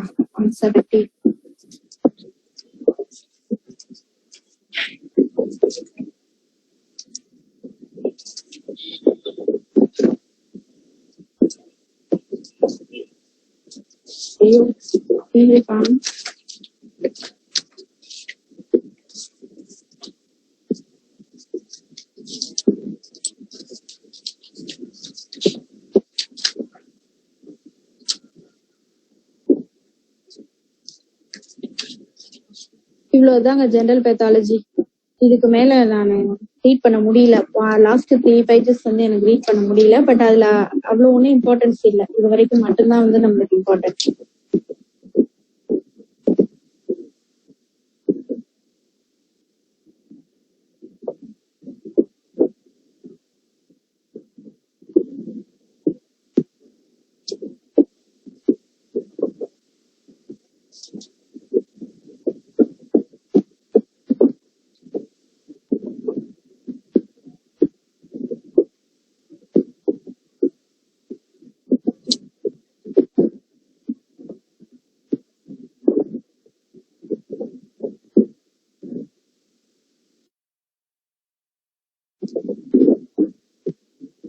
ஒன் 121ல வந்து செகண்ட் பேராகிராஃப் மட்டும் நோட் பண்ணிக்கோங்க. Drug symptoms and complications often arise in the most unexpected and surprising ways and baffle all but the most acute and experience examiners.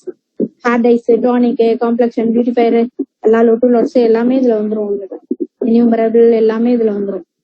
இது எல்லாமே நம்மளுக்கு வந்து பெரிய இதுதான். இது எல்லாமும் வந்து இடியோசின்கிரசியும் உருவாக்கும். அது எப்பன்னு தெரியாது, அந்த பேஷண்டோட அந்த சசப்டபிலிட்டியை பொறுத்தது. இதுதான். அடுத்தது வந்து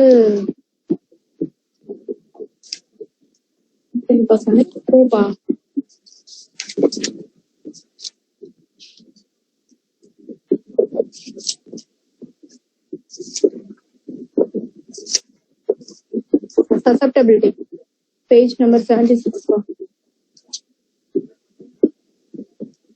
இதுல அவர் வந்து சசப்டபிலிட்டி மாடிஃபிகேஷன் அந்த மாதிரி எல்லாம் எதுவுமே சொல்லல. அது எல்லாமே நீங்க வந்து மத்ததுல இருந்து எடுத்து கோட் பண்ணிக்கங்க. சசப்டபிலிட்டினா என்ன, எப்படி அது வந்து இதாகுது அப்படின்றதுதான் ஸ்டூவர்ட் க்ளோஸ் கொடுத்திருக்காரு.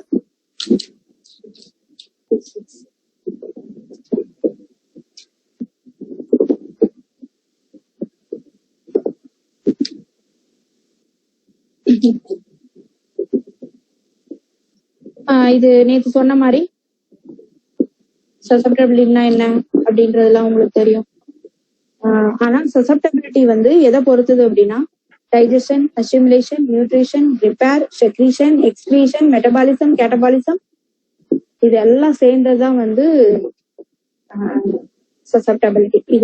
இது இன்க்ளூடட் இருக்கணும். இதெல்லாம் கரெக்டா இருந்தாதான் அது நல்லா இருக்கும். Contagion depend upon the power of the organism to react to specific stimuli. அதே மாதிரிதான் கியூர் அண்ட் அலிவியேஷனும் depend upon the same power of the organism to react to the impression of the curative remedy. So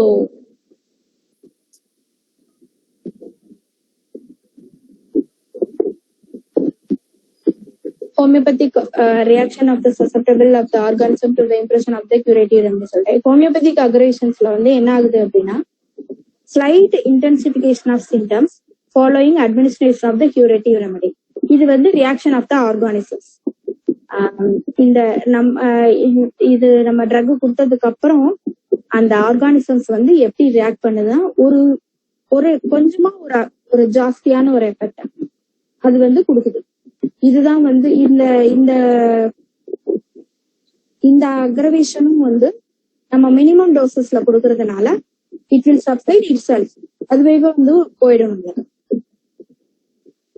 So Hahnemann of all this and much more included in the Hahnemann doctrine of vitality under the Newton principle, அதாவது mutual action and reaction are equal and opposite.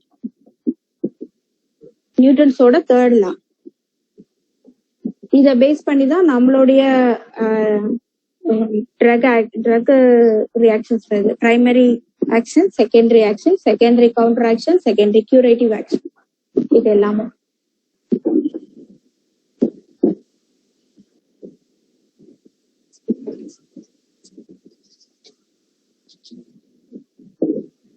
இந்த reaction of the medicines வந்து degree of சசப்டபிலிட்டியை பொறுத்து மாறுபடும். சிலருக்கு வந்து hypo சென்சிட்டிவா இருப்பாங்க, சிலர் வந்து ஹைப்பர் சென்சிட்டிவா இருப்பாங்க, சிலர் வந்து நார்மோ சென்சிட்டிவா இருப்பாங்க. ஸோ ஹைப்போ சென்சிட்டிவ் பீப்புள்ஸ்க்கு வந்து நம்ம வந்து 1 mg 10 mg அந்த மாதிரி கொடுக்கணும். நார்மோ சென்சிட்டிவ் பீப்புள்ஸ் வந்து மாடரேட் டோசஸ் 30 200 அந்த மாதிரி கொடுக்கணும். ஹைப்பர் சென்சிட்டிவ் பீப்புள்ஸ்க்கு வந்து லோ பொட்டன்சிஸ் இந்த மாதிரி கொடுக்கணும். அப்படி கொடுத்தா மட்டும்தான் அது வந்து ஸ்டிமுலேட் ஆகும், இல்லைன்னா ஸ்டிமுலேட் ஆகாது. ஸோ டிகிரி ஆஃப் சசப்டபிலிட்டியை பொறுத்து தான் அது வந்து மாறுபடும்.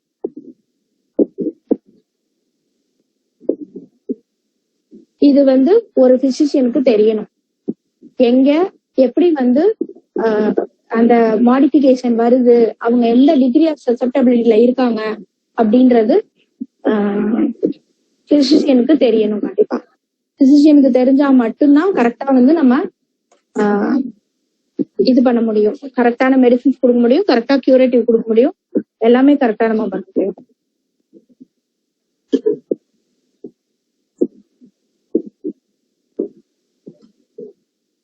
இதை எப்படி மாடிஃபை பண்றது, இப்போ ஒரு ஹைப்பர் சென்சிட்டிவ் பீப்புள்ஸ்னா வந்து அதை எப்படி மாடிஃபிகேஷன் கொண்டு வரதுன்றதையும் நம்மளுக்கு தெரியணும். அதுவுமே பொட்டன்சி சூஸ், எப்படி பொட்டன்சி சூஸ் பண்றது, அவங்களுக்கு என்னென்ன அட்வைஸ் பண்றது, கொஞ்ச நாளைக்கு அந்த எது சென்சிட்டிவா இருக்கோ அது பக்கம் போகாதீங்க அப்படின்றது அட்வைஸ், இதெல்லாம் ஜெனரல் அட்வைஸ் இதெல்லாம் பண்ணணும். பண்ணினா மட்டும்தான் அது வந்து முடியும். ஸோ 1 2 3 தேர்ட் பேராகிராஃப்ல fourth line, since cure consists simply in satisfying the morbid susceptibility of the organism. இத மட்டும் சரி பண்ணிட்டா முடிஞ்சிச்சு, எந்த பிரச்சனையும் இருக்காது நம்மளுக்கு, சரிங்களா? ஆனா அதுதான் கஷ்டம். இந்த susceptibility வந்து includes affinity, attraction, desire, hunger, need, that these all exist and express themselves normally as the state of conditions ever living being. இதெல்லாம் வந்து உங்களுக்கு நார்மலா வந்து அவங்க சொல்லுவாங்க. இதுலயே வந்து மாடிஃபிகேஷன்ஸ் வரும். இப்ப ஹங்கர்னா வந்து பர்டிகுலரா ஒரு கிரேவிங்ஸ், இல்ல அப்படின்னா அதிகமா சாப்பிடுறது, சாப்பிட்டு கொஞ்ச நேரத்திலேயே பசிக்கிறது, இதெல்லாம் வந்து சசப்டபிலிட்டி மாறுபடுறதுனால வர விஷயம். சோ இது நம்மளுக்கு தெரிஞ்சிருக்கும். அதுக்கப்புறம் அடுத்த பேராகிராஃப்ல it is well known fact that the living organisms is much more susceptible to homogeneous or similar stimuli than to the heterogeneous or dissimilar stimuli. So similar stimuli இருந்தா வந்து கொஞ்சம் நல்லாவே வந்து நம்மளுக்கு வந்து ரியாக்ஷன்ஸ் கிடைக்கும்.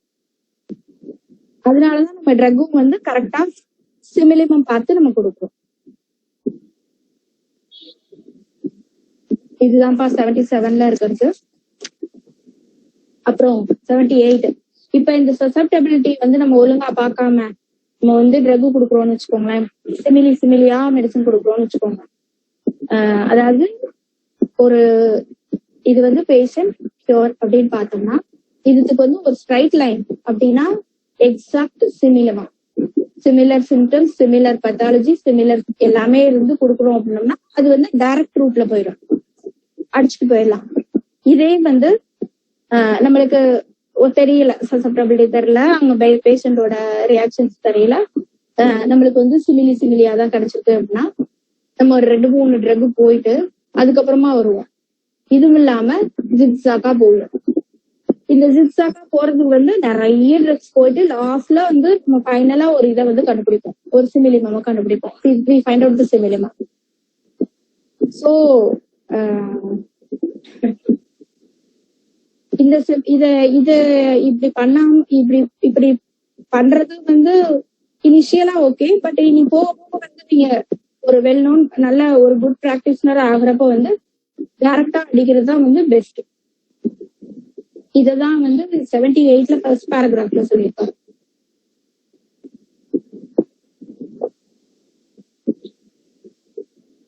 அப்புறம் வந்து இப்போ ஒரு எக்ஸாம்பிள் சசப்டபிலிட்டியை பத்தி சொல்லியிருப்பாங்க. ஜே கார்த் வில்சன் அப்படின்றவர் வந்து இவர் வந்து எபிடமிக் மேனா. இவர் என்ன பண்ணுவாரு, ஸ்கார்லெட் ஃபீவர் வந்து இன்னொரு ஒரு மனுஷன் இன்னொரு மனுஷன் வாங்கி அஃபெக்ட் ஆயிருப்பாரு. ஆனா இவருக்கு பக்கத்துல இருக்கவங்களுக்கு வராது, ஏன்னா அவனோட சசப்டபிலிட்டி வந்து நல்லா இருந்தது, சோ அதனால வரல. பட் இவருக்கு வந்து இடம் கொடுத்திருக்காரு, ஒரு வேக்கம் கொடுத்திருக்காரு, அதனால இவருக்கு வந்துருச்சு. சோ இந்த சசப்டபிலிட்டியை பொறுத்துதான் வந்து ஒரு டிசீஸ் ரிசீவ் ஆகுது. அதுக்குரிய எக்ஸாம்பிள்ஸ் எல்லாம் இங்க கொடுத்திருப்பாங்க. Susceptibility in organism, mental and bodily is equivalent to the state. Equivalent to the state. State involves the attitude, organization to internal cause to the external circumstances. So susceptibility வந்து cos பொறுத்து சுத்தி இருக்க external circumstances பொறுத்து மாறுபடும். இந்த மாறுபாட்டை பொறுத்துதான் disease receive ஆகுறது. இந்த நேற்று ஒரு சண்முகப்பிரியா ஒரு எக்ஸாம்பிள் சொன்னாங்கல்ல, ஹோட்டலுக்கு போறோம், எல்லாருக்கும் டைரியா வர்றது, பட் பர்டிகுலர் பீப்புள்ஸ் மட்டும் வரும். ஏன்னா அவங்க ஏதாவது ஒரு ஹைஜீனிக் மெத்தட்ஸ் நினைச்சிருப்பாங்க, இல்ல வேற ஏதாவது ஒரு மென்டலி ஒரு இரிட்டேஷன் ஸ்டார்ட் ஆயிருக்கும். அதுதான் இதுல சொல்ல வருது.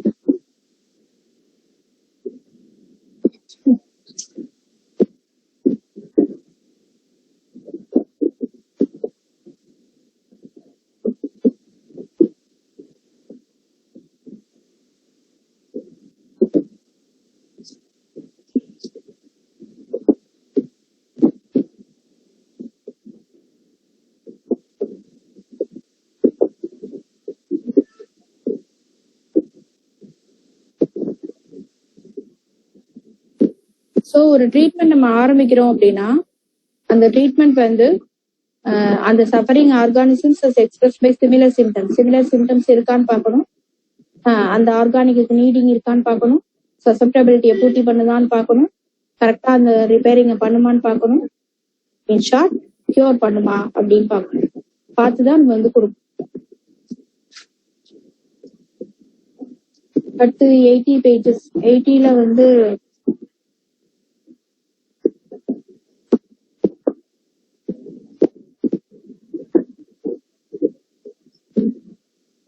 ஒரு சீரம் தெரப்பி பத்தி சொல்லியிருக்காங்க. இது வந்து எப்படின்னா, ஒரு passive immunity against various infections by means of sera pain. ஒரு இப்ப நம்ம ஒரு இம்யூனிட்டி ஒரு வேக்சின் போடுறோம்னு வச்சுக்கோங்களேன், அந்த வேக்சின்ஸ் வந்து உள்ள போய் என்ன பண்ணும் அப்படின்னா எல்லா பாக்டீரியாவையும் கொன்றும். அந்த எண்டோடாக்சின்ஸ் வச்சு எல்லா பாக்டீரியாவையும் கொன்றும். அந்த பேஷண்ட்க்கு வந்து சிம்டம்ஸ் போயிடும், ஆனா பேஷண்ட் உயிரோட இருக்க மாட்டான், செத்து போயிடும். சரிங்களா?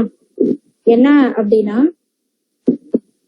there is the action of endotoxin in all conditions is similar. Endotoxins ஓட வேலை வந்து என்ன அப்படின்னா reduction of temperature but active degeneration of the organs, that is status infectious.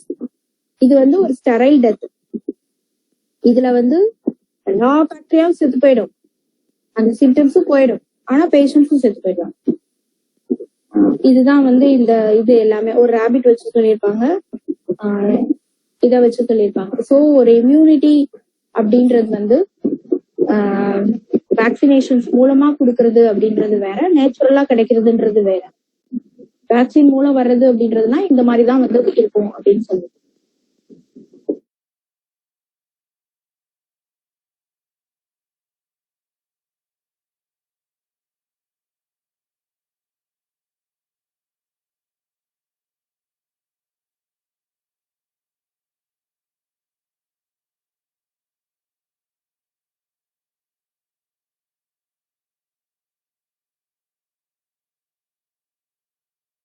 வரணும் அப்படின்றது வந்து இவரோட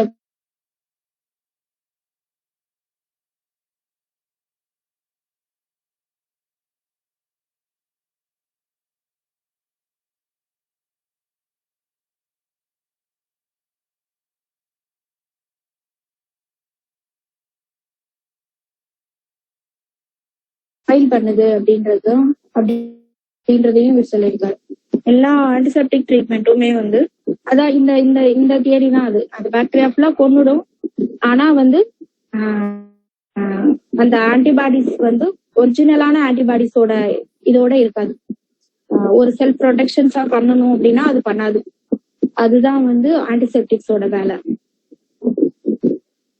The destructive action of antiseptics upon the living tissue cells, the phagocytics, leukocytes post 81 last paragraph post. Otherwise, the patient he also pointed to contradicate their uses of the authorities. அதே மாதிரிதான் ஒரு inflammation ஃபீவரும். Inflammation fever அப்படின்றது வந்து it's a good sign. அது evil Bercy கிடையாது. ஆனா நம்ம எல்லாரும் என்ன பண்றோம், உடனே ஒரு ஃபீவரா நம்மளே நிறைய பேர் வந்து பேராசிட்டமால் இதெல்லாம் போடதான் செய்யறாங்க. உடனே போட்டுட்டு அது சப்சைட் பண்ணிட்டு தான் என்ன ஆகுது அப்படின்னா அங்க வந்து சசப்டபிலிட்டி வந்து மாடிஃபை ஆயிடுது. சசப்டபிலிட்டி மாடிஃபை ஆயிடுச்சு அப்படின்னாலே போச்சு, எல்லா டிசீஸும் அடுத்து வர ஆரம்பிச்சிடும். அதே மாதிரிதான் ஸ்டிமுலன்ஸ் அண்ட் டிப்ரெஷன்ஸ். இந்த ஸ்டிமுலன்ஸ் டிப்ரெஷன்ஸுமே வந்து நார்மல் சசப்டபிலிட்டியை வந்து ரொம்ப ரொம்ப பாதிக்கும். அது ட்ரக் ஸ்டிமுலன்ஸா இருந்தாலும் சரி, இல்ல நம்ம யூஸ் பண்ற ஆல்கஹாலிக் பெவரேஜஸ் எந்த ஸ்டிமுலன்ஸா இருந்தாலும் சரி, எல்லா ஸ்டிமுலண்ட்டுமே வந்து சசப்டபிலிட்டியை வந்து எக்ஸாஸ்ட் பண்ண வைக்கும். ஓவர் பர்ஃபியூம் இது எல்லாமே இதனாலதான் வந்து நம்ம சொல்றது ரொம்ப அதிகமான இதெல்லாம் எடுத்துக்க வேணாம் அப்படின்னு. மெடிசன்ஸ் எடுத்துக்கிறப்ப பர்ஃபியூம்ஸ் இந்த மாதிரி இதெல்லாம் அதிகமா யூஸ் பண்ணாதீங்க அப்படின்னு சொல்லுவோம். அதுக்கு அடுத்து வந்து பிபி பெல்ஸ்.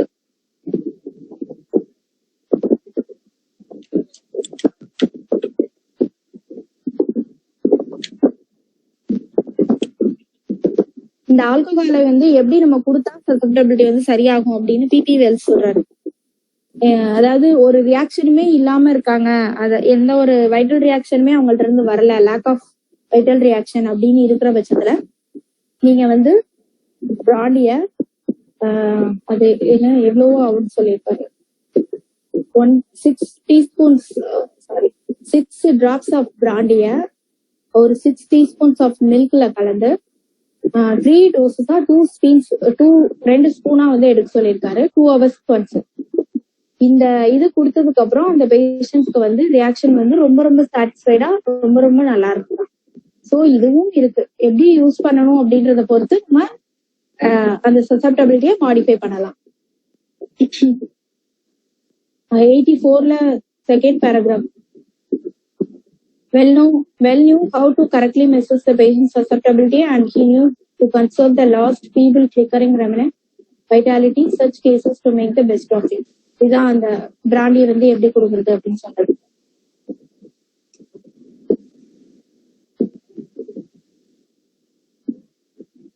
ஆனா இந்த நம்ம பண்ற ட்ரீட்மெண்ட்டோ இல்ல நம்ம பண்ற விஷயமோ வந்து ஒரு அந்த சசப்டபிலிட்டிய வந்து ஒரு டெஃபிஷியன்ட் ஸ்டேட்டஸ்க்கு கொண்டு போயிட விடக்கூடாது.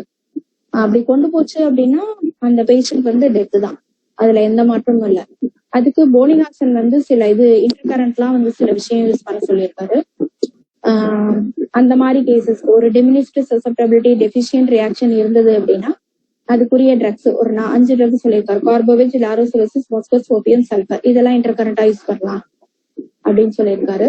இதே நோ சோர்ஸ்ல வந்து மெடோரினம், சோரினம், பயோரிஜம், டியூபர்குலம், சிபிலினம், தூஜா இதெல்லாம் வந்து இது எல்லாமே வந்து இண்டிகேட்டர் இருந்ததுன்னா கொடுக்கலாம். இல்ல அந்த ஹிஸ்டரி ஏதாவது பேக்ரவுண்ட்ல இருந்ததுன்னா கொடுக்கலாம். இதே எக்ஸசிவ் ரியாக்ஷன் இருந்தது அப்படின்னா அதுக்கும் வந்து ட்ரக் சொல்லியிருக்காரு. அதாவது ஹைப்பர் சென்சிட்டிவ் அசாரம், சமமிலா, பாப்பியா, சைனா, இக்னீஷியா, நட்சோமிகா, பல்சிட்லா, டுக்கிரியம், வெலேரியானா. அப்புறம் மெர்குரிக்கு அப்புறம் வந்து அக்ரவேஷன்ஸ் வந்துச்சு. இதெல்லாம் போனிகாசன் போன் பண்றது. ஹெபார்சல் நைட்ரிக் ஆசிட்ஸ் கொடுக்கலாம். இதெல்லாம் கொடுத்தோம்னா அந்த சசப்டபிலிட்டியை வந்து நம்ம மாடிஃபை பண்ணலாம். அதுக்கடுத்து இதுல லாஸ்ட் லீஸ்ட் பிளஸ் அப்படின்னா the quantity of action necessary to effect any change in nature. ஒரு சின்ன அளவிலான ஒரு அளவே வந்து நேச்சரை சேஞ்ச் பண்றதுக்கு வந்து போதும். அதுதான் வந்து நம்ம ஹோமியோபதி. Least possible. அதுதான் வந்து இங்க சொல்லியிருப்பாங்க.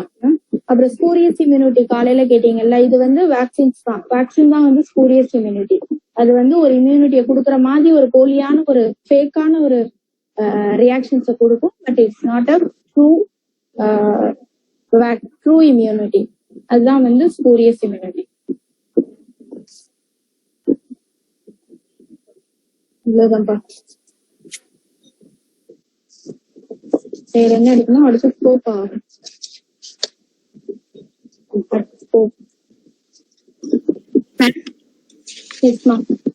மேம் இந்த சாப்டர்ல லாஸ்ட் பெர் ஓரம் சொல்லிட்டு லாட்டின் வெட்டர்ல ஒரு இது கொடுத்துட்டாங்க. அதுக்கான மீனிங் ஆமாப்பா, பெர் ஓரம்ன்ற மீனிங்கா? Yes ma'am.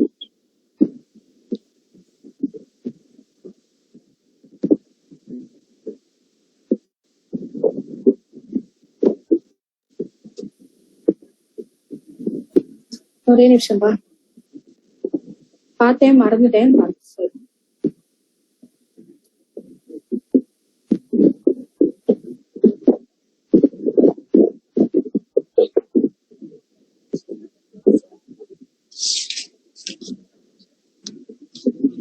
போடு இதுல பெரோரம்.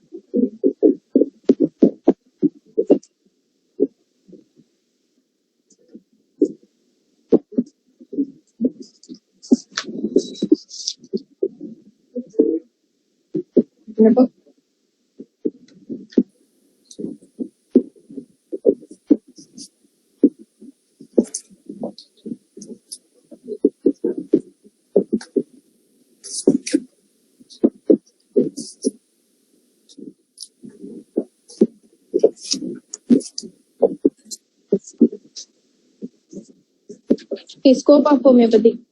ஸ்கோப் ஆஃப் ஹோமியோபதி இது வந்து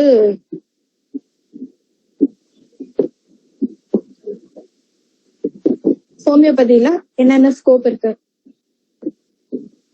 எதெல்லாம் வந்து நம்ம வந்து கியூர் பண்ண முடியும், எது வந்து பண்ண முடியாது அப்படின்றதுதான் வந்து இதுல சொல்லியிருக்காங்க. இதுல disease per se defining scope of homeopathy, அதாவது 38ல it's necessary first to discriminate between the disease per se as a morbid vital process and material results or products which morbid process ultimates.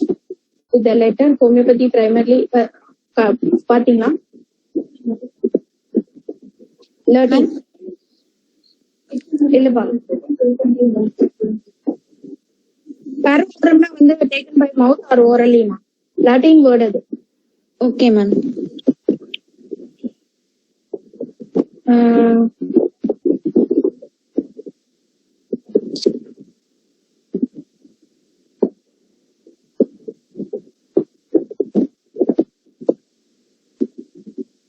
இத வந்து ஹோமியோபதி எப்படி சொல்லுச்சுன்னா, it is concerned only with the disease process in its primary functional or dynamical aspectல இருக்கிறது அப்படின்னு சொல்லிட்டாங்க. Hahnemann says nothing more than the alteration in the state of health of the healthy individual. அதுதான் disease process. The principle of the living organisms making itself known only by the perceptible signs and symptoms and totality of which represents for all practical purposes constitutional basis. So இப்ப வந்து நம்மளுக்கு scope அப்படின்றது வந்து எந்த ஒரு டிசீஸ்மே வந்து perceptible signs and symptoms வச்சிருந்தா it definitely வந்து scope of homoeopathy. Perceptible signs and symptoms இல்ல அப்படின்னா நம்மளுக்கு அது வந்து பண்ண முடியாது.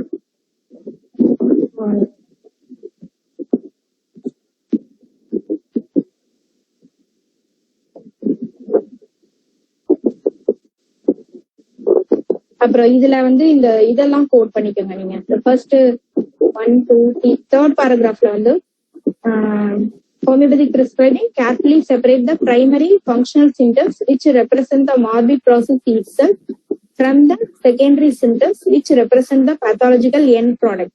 ஃபர்ஸ்ட் ஒன் வந்து எப்படி வந்துச்சு, ஏதாவது ஒரு எயில்மெண்ட்ஸ் ஃப்ரம் இருக்கலாம், இல்ல சிம்ஸ்வெல் இருக்கலாம், எது வேணாலும் நெவர்வெல் சிம்ஸ் இருக்கலாம்.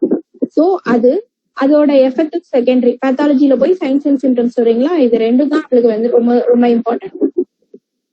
அதுக்கு அடுத்ததுல வந்து நம்ம வந்து என்ன பண்றோம் அப்படின்னா, நம்ம வந்து செகண்டரி சிம்டம்ஸ்க்கு மெடிசன் கொடுக்கல, we giving only the whole patient as a whole அவங்களுக்கு தான் வந்து நம்ம கொடுக்குறோம்.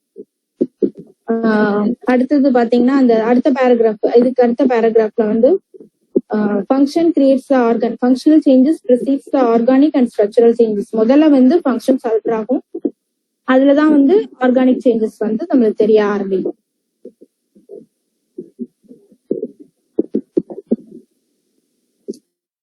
சிம்டம்ஸ் வந்து outwardly perceptible signs and symptoms phenomena, அதான் வந்து totality of the symptoms.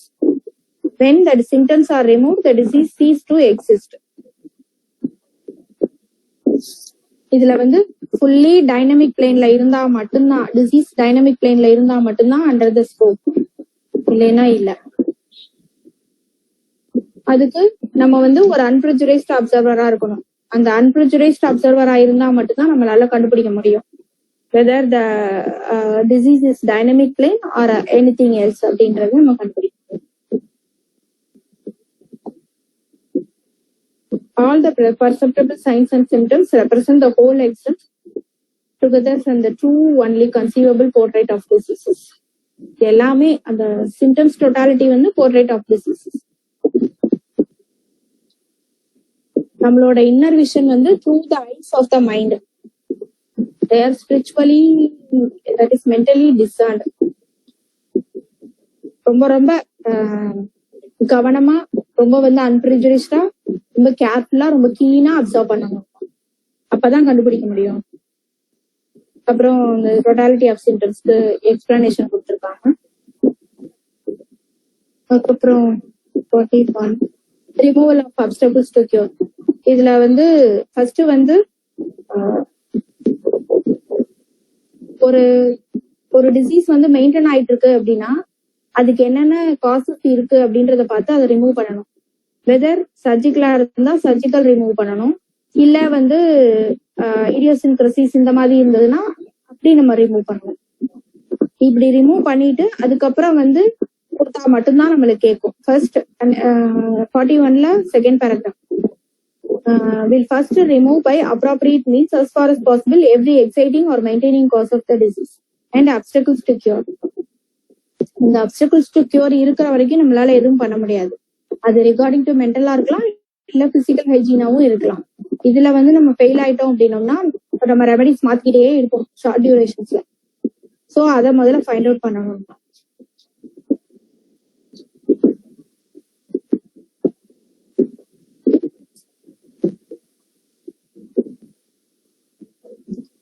எல்லா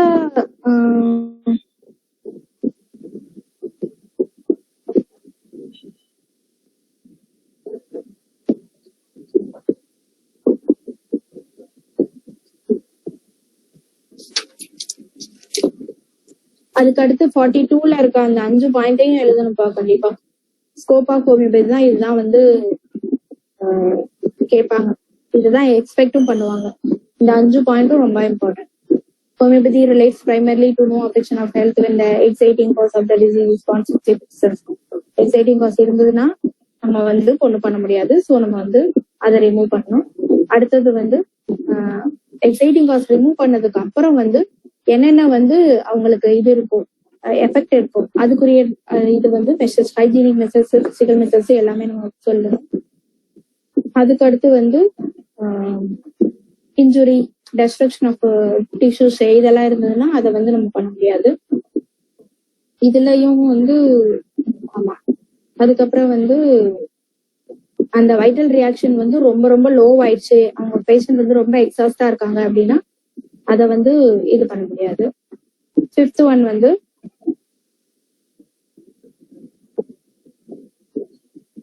எந்த சைன்ஸ் அண்ட் சிம்டம்ஸுமே வெளியில வரல ஆனா பேஷண்ட் சஃபரரா இருக்காங்க அப்படின்னா அது முடியாது.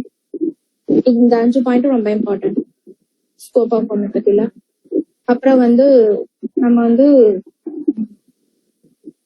லிவிங் ஆர்கானிசம்ஸ் வந்து acted upon the R affected primarily 3 ways: mechanically, chemically, dynamically. இந்த மெக்கானிக்கல் தான் ஃபர்ஸ்ட் மெத்தட் பார்த்தோம், அதாவது இன்ஜுரி, டெஸ்ட்ரக்ஷன் ஆஃப் டிஷ்யூஸ், இல்ல ஏதோ ஒரு தீப்பட்டுச்சு, இது எல்லாமே. இல்லைன்னா கன்ஜெனிட்டல் டிஃபெக்டிவ், இல்லைன்னா எந்த ஒரு ஆர்கன்ஸ் ஆப்சென்டா இருந்தாலும் சரி, ப்ரொலாப்ஸ்டு, டிஸ்பிளேஸ்ட் ஆர்கன்ஸ், இதெல்லாம் வந்து சர்ஜரி மூலமா தான் நம்ம கரெக்ட் பண்ண முடியும். ஸோ இது மெக்கானிக்கல்.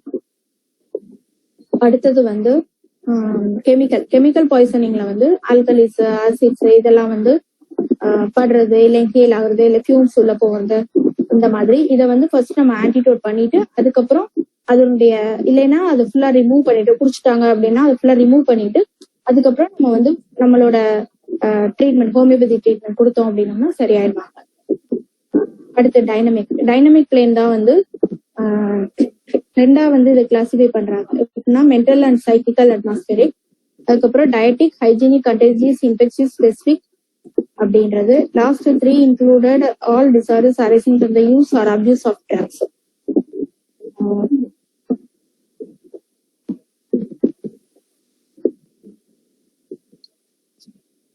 அதுக்கப்புறம் சைமோட்டிக் டிசீஸ் எல்லாமே வந்து நம்மளுக்கு ஸ்கோப் இருக்குப்பா. சைமோட்டிக் டிசீஸ்னா yellow fever, typhus, typhoid fever, malarial fever, cholera, diphtheria, tuberculosis, pneumonia எல்லாமே வந்து நம்மளால கியூர் பண்ண முடியும். அடுத்து இவரே டேட்ஸ் வந்து திருப்பி கொடுத்துருக்காரு. இது வந்து உங்களுக்கு 5 மார்க் கொஸ்டின்ஸ்க்கும் வரும்னு நினைக்கிறேன். எங்கெங்க ஹோமியோபதிக் லா வந்து முடியாது அப்படின்னா, கெமிக்கலா அந்த ஆர்கானிசம்ஸ் அஃபெக்ட் ஆயிருந்தா, மெக்கானிக் அஃபெக்ட்ஸ் இருந்திருந்தா, அதாவது development or support of the organisms in health, congenitals, absence இதெல்லாம் இருந்தா, அதுக்கப்புறம் வந்து parasites, prey upon the homeopathy இதெல்லாம் வந்து இருந்தா. லாஸ்ட் ஒன் வந்து பிசியலாஜிக்கல் எஃபெக்ட்ஸ் படி நம்ம கொடுக்க முடியாது. ட்ரக் வந்து நம்ம பிசியலாஜிக்கல் எஃபெக்ட் படி நம்ம கொடுக்கவும்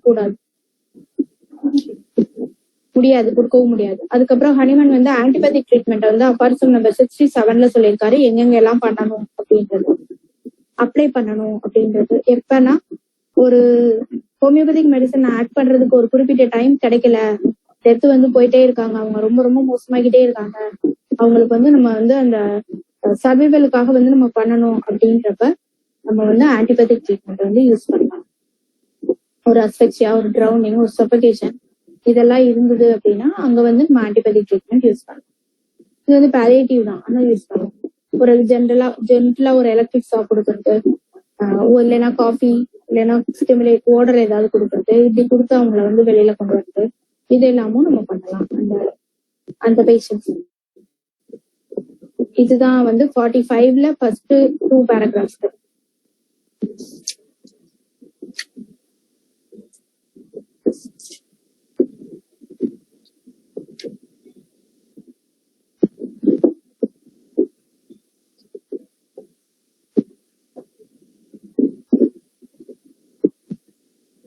இப்போ ஒரு பேஷண்ட் வந்து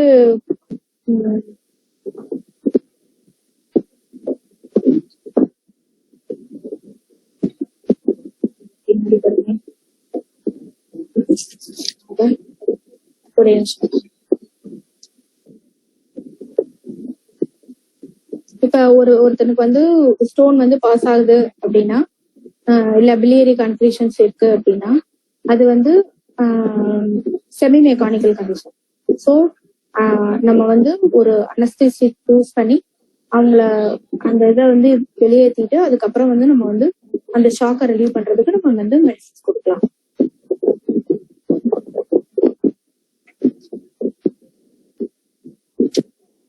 இதையும் சொல்லியிருப்பாரு ஹனிமன் சொல்லியிருப்பாரு, அந்த ஆன்டிபயோட்டிக் மோட் ஆஃப் ட்ரீட்மெண்ட் சொல்லியிருப்பாரு. Crush the stone and remove 67 a person.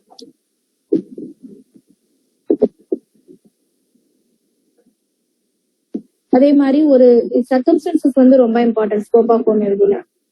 உங்க பேஷண்ட் இல்ல உங்க பேஷண்ட் சுத்தி இருக்கவங்க எல்லாம் உங்களுக்கு ஃபேவரா இருந்தாங்கன்னா, பரவாயில்ல டாக்டர் நீங்க கொடுங்க, நீங்க மெடிசின் கொடுங்க, அது சரியாயிருப்பாரு அப்படின்ற ஒரு இது கொடுத்தாங்க அப்படின்னா நம்ம வந்து தாராளமா வந்து ஒரு டெத் இதுல இருக்கவங்களுக்கு கூட நம்ம வந்து ட்ரை பண்ணலாம். பட் அவங்க எல்லாரும் வில்லிங்கா இருக்கணும். அதுல வில்லிங்கா இருந்து நம்ம பண்ணோம்னா தான் அதோடைய ரிசல்ட் வந்து நல்லா இருக்கும். இல்லைன்னா நம்மளும் ஆன்டிசிபேட் ஆகும், நம்மளும் ட்ரக்கை மாத்தலாம். ஏன்னா நம்ம வந்து எப்பயுமே பிசிஷியன் வந்து எந்த ஒரு ஆன்டிசிபேஷனும் இல்லாம இருக்கணும். இருந்தா மட்டும்தான் நம்மளால கரெக்டா சூஸ் பண்ண முடியும் ட்ரக்கை.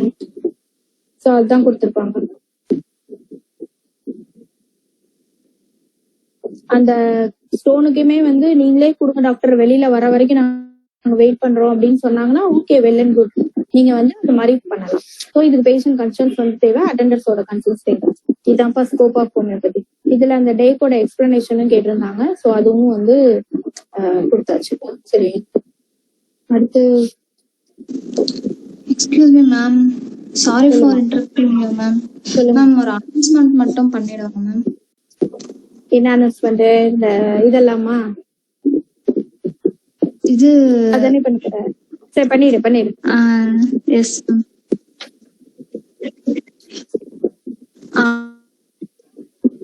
கைஸ், இப்போ வந்து இந்த செஷன் முடிஞ்சதும் உங்களோட ஃபீட்பேக் வந்து இன்ஸ்டாகிராம் பேஜ்ல வந்து மக்களோட ஹோமியோபதி பேஜ்ல டிஎம் பண்ணிடுங்க என்ன ஃபீட்பேக்னு. தென் நீங்க வந்து மக்களோட ஹோமியோபதியில நிறைய ஆக்டிவிட்டிஸ் பண்ணிட்டு இருக்காங்க, கேம்ப், அப்புறம் வந்து இந்த மாதிரி கிளாஸ் செஷன்ஸ் இந்த மாதிரிலாம் இருக்கும்போது அதில் நீங்க வந்து பார்ட்டிசிபேட் பண்ணணும்னு நினைக்கிறீங்க அப்படின்னா, ஸோ நீங்க வந்து அந்த இன்ஸ்டாகிராம் பேஜோட பயோலயே செகண்ட் ஃபார்ம் ஒன்று இருக்கும், மெம்பர் ஜாயினிங் ஃபார்ம்னு சொல்லிட்டு. அதில் வந்து நீங்க உங்க கூகுள் ஃபார்ம்ல நீங்க ஃபில் பண்ணீங்கன்னா வந்து ஆட்டோமேட்டிக்கா நீங்க ஆட் ஆயிடுவீங்க குரூப்ல. தென் வந்து இந்த கூகுள் மீட்டோட சாட் பாக்ஸ்ல வந்து நான் வந்து என்னோட நேம், எந்த காலேஜ், உங்களோட கான்டாக்ட் நம்பர் அண்ட் எந்த அட்ரஸ் வந்து நீங்க இருக்கக்கூடிய address, so not a college address, so அந்த ஏரியா நேம் மட்டும் வந்து நான் எக்ஸாம்பிளுக்கு அனுப்புறேன். அதே மாதிரி நீங்க வந்து டைப் பண்ணீங்கன்னா குரூப்ல வந்து ஆட் பண்றதுக்கான ஒரு வாய்ப்பு கிடைக்கும். அதுதான் மேம். Thank you ma'am. ஓகேப்பா. Examination of patient, page number 167. இதுல ஒரு ஸ்டோரி ஃபர்ஸ்ட் சொல்லியிருப்பாங்க. ஜான் பரோக் அப்படின்றவரு, அவர் வந்து ஒரு நேச்சுரலிஸ்ட். ஒரு பேர்ட்ஸ் இதெல்லாம் வந்து கணக்கெடுக்கிறவங்க, இந்த மாதிரி ஆளு. அவரோட ஹோஸ்ட் வந்து என்ன பண்ணோம்னா, லவ் பேர்ட்ஸ் வந்து பேர்ட்ஸ் வந்து ரொம்ப லவ் பண்ணும். ஆனா அந்த அது பக்கத்துல வர்றது மட்டும் பார்க்கும். அப்படி ஒரு நாள் பாத்துருக்கப்போ ஒரு நாளைக்கு அது வந்து தெரியவே இல்லை, எந்த ஒரு பேர்ட்ஸுமே வந்து அதெல்லாம் கண்டுபிடிக்க முடியல. ஆனா அது ஒரு பயங்கர சோகமாயிடுச்சு இருக்கு. அப்ப இந்த பசங்க எல்லாம் வந்து அந்த பேர்ட்ஸை வரட்டி விடுறாங்க, பூனெல்லாம் வரட்டி விடுறது, அதனால பார்க்கவே முடியல. அப்ப அந்த ஜான் பரோஸ் என்ன பண்றாரு, ஒரு இதை எடுத்து போட்டோ எடுத்துட்டு வெளியில போயிட்டு ஒரு நோட் பேட் மட்டும் எடுத்துட்டு வெளியில கிளம்பிட்டாரு, வாக்கிங் கிளம்பிட்டாரு. போயிட்டு வந்துட்டு இந்த மாவை கூப்பிட்டு உட்காந்து அந்த நோட் பேட் காமிக்கிறாரு. நான் வந்து 20 பறவைகள் பார்த்தேன், புது பறவைங்க அப்படின்னு சொல்லி பாக்குறாரு. இதே மாதிரிதான் வந்து நம்ம எக்ஸாமினேஷன் ஆஃப் பேஷன்ஸ் அப்படின்றது வந்து ஹோமியோபதி பாயிண்ட் ஆஃப் வியூல வந்து ரொம்ப ரொம்ப டிஃப்ரெண்ட். அது எப்படிலாம் இருக்கணும், அதுக்கு வந்து நம்ம என்னெல்லாம் இருக்கணும், எப்படி இருக்கணும் அப்படின்றதுதான் வந்து பாயிண்ட். இதுல நீங்க உங்களுக்கு தெரிஞ்சது அன்பிரஜுடைஸ்ட். அதே மாதிரி ஒரு சிம்டம்ஸ் வருது அப்படின்னா, ஒரு ஃபீவர் அப்படின்னா அந்த ஃபீவர்ல வந்து நம்ம என்ன பார்ப்போம் அப்படின்னா, ஒரு ஃபீவர், ஹெட்ஏக், இதெல்லாம் வந்து காமன் சிம்டம் ஆஃப் ஃப்ளூன்னு வச்சுக்கோங்களேன். ஃபார் எக்ஸாம்பிள் ஃபீவர்ல வந்து ஹீட்டு, சில்லு, ஸ்வெட்டு இது கேட்போம். அப்படி இல்லை அப்படின்னா பார்ஷியல் ஹீட்டு அது கேட்போம். ஹீட் வர்றப்ப என்னென்னலாம் வந்து கன்காமிட்டண்டா இருக்கு, உடம்பு ரொம்ப சுடுறப்ப என்னெல்லாம் செய்யுதுமா அப்படின்னு நம்ம கேட்போம். ஸோ இந்த மாதிரி இதுதான் வந்து மாடிஃபைங் ஃபேக்டர்ஸ். இந்த மாடிஃபைங் ஃபேக்டர்ஸ் வந்து நம்ம இம்பார்ட்டன்ட் கொடுக்கணும். இது எங்க வரும் அப்படின்னா மொடாலிட்டிஸ் அண்ட் கேரக்டரிஸ்டிக்ஸ், இதுலதான் நம்மளுக்கு வரும். ஸோ நம்ம கேஸ் டேக்கிங் எடுக்கிறப்ப பெத்தாலஜி வந்து ஒரு காமனா இருந்தாலும் அந்த பெத்தாலஜிக்குள்ள ஒரு இண்டிவிஜுவலைசேஷனை பாக்குறது தான் வந்து எக்ஸாமினேஷன் ஆஃப் பேஷண்ட். அதுக்குதான் வந்து நம்ம கேஸ் எடுக்கணும். காமன் சிம்டம்ஸ் மட்டும்தான் வருது, வேற ஒண்ணுமே வரல அப்படின்னு சொல்லவே கூடாது. காமன் சிம்டம்ஸ்குள்ள இருக்கிறது தான் தெரியல. ஹெட்ஏக்னா ஹெட்ஏக்ல இருக்க லொகேஷன், சென்சேஷன், மொடாலிட்டிஸ், கன்காமிட்டன்ட், இது நாலுமே வந்து இண்டிவிஜுவலைசேஷன் தான். ஒருத்தருக்கு வந்து டெம்பிள்ஸ் மட்டும் வலிக்கும், ஒருத்தருக்கு வந்து வெர்டெக்ஸ் மட்டும் வலிக்கும், ஒருத்தருக்கு வந்து ஆக்சிபிட் மட்டும் வலிக்கும். ஸோ இண்டிவிஜுவலைசேஷன் தான் இது. ஸோ ஒரு காமன் சிம்டம்ஸ்ல இருக்கிற லொகேஷன், சென்சேஷன், மொடாலிட்டிஸ், கன்காமிட்டன்ட் இதுவுமே வந்து இண்டிவிஜுவலைசிங் சிம்டம்ஸ். இதுதான் வந்து நம்ம பாக்குறோம். இதுல வந்து 168ல வந்து ஒரு 7th line, the modalities are characteristic conditions. For example, highest importance in selecting homeopathic remedy, mean little, nothing to do the pathological general diagnosis. அதை வச்சு நம்மளால ஒன்றும் பண்ண முடியாது. அடுத்து 169ல வந்து செகண்ட் பேராகிராஃப், அதுக்கு முன்னாடி வந்து ஒரு ப்ராவர்ப் கொடுத்திருப்பாங்க. அதாவது 9 டைலர்ஸ் வந்து ஒரு மேனை வந்து உருவாக்கலாம். அதே மாதிரி 9 ஸ்பெஷலிஸ்ட் வந்து ஒரு பிசிஷியனை வந்து உருவாக்கியிருக்காங்க அப்படின்னு சொல்லுவாங்க. இப்ப வந்து அந்த மாதிரி ஒவ்வொரு ஸ்பெஷலைசேஷனா போயிருச்சு. முன்னாடி வந்து ஜெனரல் பிராக்டிஷனர்னா அதுக்கு அடுத்த பேராகிராஃப் அது ரொம்ப இம்பார்ட்டன்ட். இப்ப ஜெனரல் பிராக்டிஷனர் எப்படின்னா ஒரு ஹைஜீனிஸ்டா, சானிடரினா, பெத்தாலஜிஸ்டா, சைக்காட்ரிஸ்டா, டயக்னோஸ்டா, தெரபியூட்டிஸ்டா, சர்ஜனா, அப்ஸ்டடிஷியனா, இது எல்லாமும் அவர் இருக்கணும். இதுக்குள்ளார அவங்களோட லிமிட்ஸ் எங்க இருக்குன்றத தெரிஞ்சிருக்கணும். அவ்வளவுதான் விஷயம். இதுதான் முன்னாடி இருந்த காலகட்டத்துல இருந்தது. ஆனா இப்ப வந்து தலைவலிக்குதா, இஎன்டியை போய் பாரு. இப்ப அதுலயுமே ஸ்பெஷலைசேஷன் இருந்துச்சு. அப்புறம் டென்டிஸ்ட் போய் பாரு, அப்புறம் நெக்குக்கு தனியா பாரு, முதுகு தனியா பாரு, காலுக்கு தனியா பாரு, கைக்கு தனியா பாரு அப்படின்னு ஒவ்வொன்னா வந்துருச்சு இல்லைங்களா. அதுதான் அவங்க அப்படி சொல்லியிருப்பாங்க. அப்புறம் ஹனிமன் சொன்ன word first high and only mission is to the physician is to heal the sick அப்படின்றது.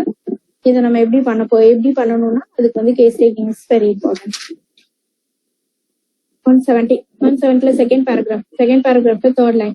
The purpose of this article is to teach the principles of case taking and how to determine from the record of an examination of case what symptoms are most useful to indication for the curative medicine. எந்த சிம்டம்ஸ்க்கு வந்து நம்ம important கொடுத்து அதை வந்து நம்ம Rubik செலெக்ஷனுக்கு வைக்கணும் அப்படின்றதுமே வந்து இதுலதான் நம்மளுக்கு தெரியும். ஸோ அடுத்த பேராகிராஃப்ல அந்த 2 பாயிண்ட்ஸ் எப்படின்னா சப்ஜெக்டிவ் மார்பிட் சென்சேஷன் பினாமினா அதை எடுக்கிறோம் நம்ம பேஷண்ட்ஸோட own experience. Second objective signs perceptible unaided natural senses of other cells the patient and others. இவங்க எல்லாரும் சேர்ந்து சொல்றது, நம்ம அப்சர்வ் பண்றது, எல்லாத்தையும் சேர்ந்து போட்டுதான் நம்ம டோட்டாலிட்டி அரைவ் ஆகும்.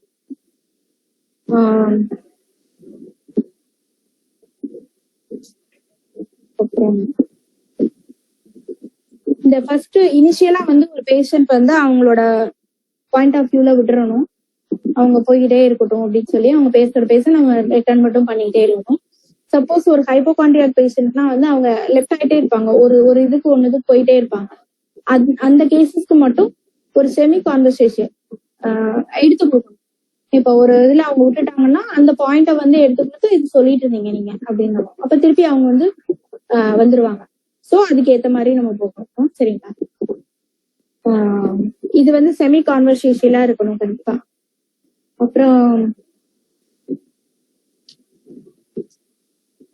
அப்புறம் நீங்க உட்கார்றப்பவே வந்து அந்த பேஷண்ட் வந்து ஏன்னா அவன் வந்து பயங்கர ஆன்சைட்டியோட தான் வருவாங்க. ஏன்னா என்ன சொல்ல போறாரு டாக்டர், எப்படி வந்து நம்ம ட்ரீட்மெண்ட் பண்ண போறோம், இது ரொம்ப டிசீஸ் மோசமா இருக்கா மோசமா இல்லையா, இது எல்லாமே அவங்கள்ட்ட இருக்கும்.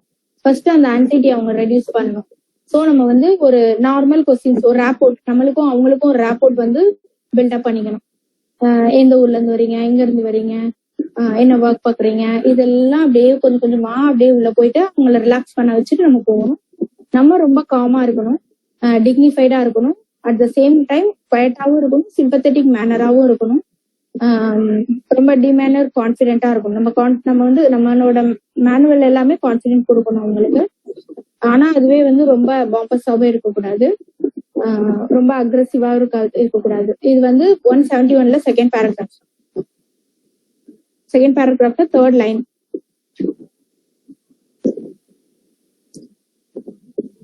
அப்புறம் வந்து முதல்ல வந்து எல்லா சிம்டம்ஸையும் வந்து பேஷண்ட்ஸ் பாயிண்ட் ஆஃப் வியூல இருந்து நம்ம பாத்துக்குவோம். அதுக்கப்புறமா வந்து நம்ம பிசிக்கல் எக்ஸாமினேஷனோ இல்ல நம்ம சேர்த்து வச்சு பாக்குறது மற்ற மெஷர்மெண்ட்ஸ் எல்லாத்தையும் நம்ம பாத்துக்கலாம்.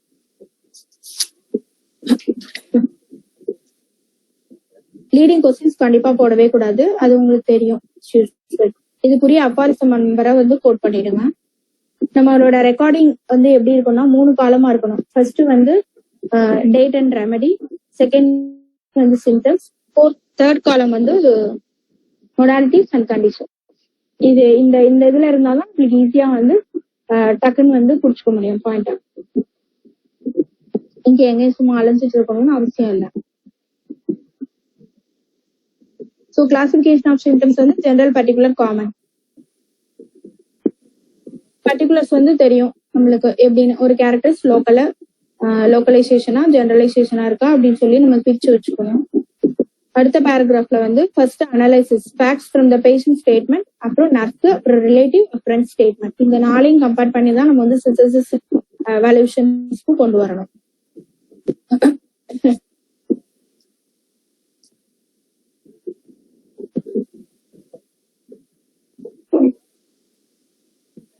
அப்புறம் ஓன் அப்சர்வேஷன், இது ரொம்ப இம்பார்ட்டன்ட். இந்த ஓன் அப்சர்வேஷன்ல தான் வந்து நிறைய ஹனிமனோட மைண்ட் சிம்டம்ஸ் எல்லாமே வரும். அதாவது ஒரு பேஷண்ட் உள்ள வர்றாங்க அப்படின்னா நீங்க அவங்க வெயிட்டிங்ல இருக்கிறப்பவே நமக்கு பாத்துக்கலாம். வந்து எட்டி பாக்குறது, பொறுமை எல்லாமே இங்கேயும் நடந்துட்டே இருக்குது, இல்ல அமைதியா உட்கார்ந்து இருக்குது, இல்ல ஒரு ஆன்சைட்டியோட கை எல்லாம் அப்படி பெசஞ்சுக்கிட்டே உட்கார்ந்து இருக்குது. அதே மாதிரி நம்ம அவங்க கையை தொட்டு பாத்தீங்கன்னா கை ரொம்ப சில்லுன்னு இருக்குது. அவன் நடந்து வர்றது, அவனோட கெயிட்டு, நம்ம கிட்ட பேசுறது, வே ஆஃப் டோன் எப்படிலாம் வந்து நம்ம கிட்ட கான்வர்சேஷன் வச்சுக்கிறாங்க, லோ டோன்ல பேசுறாங்களா, ஹை டோன்ல பேசுறாங்களா, இது எல்லாத்துக்கும் வந்து ட்ரக்ஸ் இருக்கு. ஸோ இது எல்லாத்தையும் நம்ம அப்சர்வ் பண்ணி எழுதணும். வே ஆஃப் ட்ரெஸ்ஸிங் எப்படி இருக்கு, அவங்க கொண்டு வர ரிப்போர்ட்ஸ் வந்து எப்படி கொண்டு வராங்க, ஃபண்டமெண்டக்கா வச்சு கொண்டு வராங்களா, இல்ல ஆர்டர் வைஸ் ஒரு சின்ன பில்லு கூட விடாம உள்ள வச்சு கொண்டு வராங்களா, இது எல்லாத்துக்கும் நம்மளுக்கு ட்ரக் இருக்கு. ஸோ இது எல்லாத்தையும் நோட் பண்ணணும். இதுதான் வந்து அப்சர்வேஷன். அப்புறம் ஸ்கின்னு, ஐஸ், அப்புறம் வந்து டங்கு, எல்லாத்தையுமே வந்து அப்சர்வ் பண்ணி நம்ம எழுதணும். அப்புறம் வந்து நீங்க ஒரு கொஸ்டின்ஸ் ஃப்ரேம் பண்றதுன்னா எப்படி பண்ணணும் அப்படின்றத வந்து தெரிஞ்சுக்கணும். ஃபர்ஸ்ட் ஆஃப் ஆல் அவனை வந்து டைரக்ட் கொஸ்டின்ஸ் போடக்கூடாது நம்ம, ஆனாலும் அவன் பேசணும். அந்த மாதிரிதான் இது வந்து சங்கரன் சார், ராஜன் சாரோட வீடியோஸ் பாத்தீங்கன்னா உங்களுக்கு தெரியும். அவர் அதிகம் பேசவே மாட்டாரு. 1 or 2 words தான் பேசுவாரு. அந்த பேஷண்ட் போட்டோம். இந்த மாதிரிதான் வந்து கொஸ்டின்ஸ் கேட்கணும். ஆனா எங்க போடணும்ன்றது பாயிண்ட் வச்சு நம்ம போடணும். அப்புறம் ஃப்ரீ ஃப்ரம் ப்ரெஜுடிஸ். அப்புறம் நம்ம கிட்ட இருக்க ஒரு பேட் குவாலிட்டிஸ் 3 இருக்கு. அதாவது 174ல 3rd paragraph, a constitutional aversion to work. என்னன்னா laziness, selfishness and easy conscience. எல்லாமே ஈஸியா கிடைக்கணும் அப்படின்னா இது 3 இருந்தாலே வந்து நம்மளால ஹோமியோபதி பாயிண்ட் ஆஃப் வியூல ஒர்க் அவுட் பண்ணவே முடியாது. நம்ம வந்து எல்லாத்தையும் விட்டுறணும், இந்த 3ஐயுமே விட்டுட்டு ஒர்க் பண்ணாதான் கரெக்டா வரும்.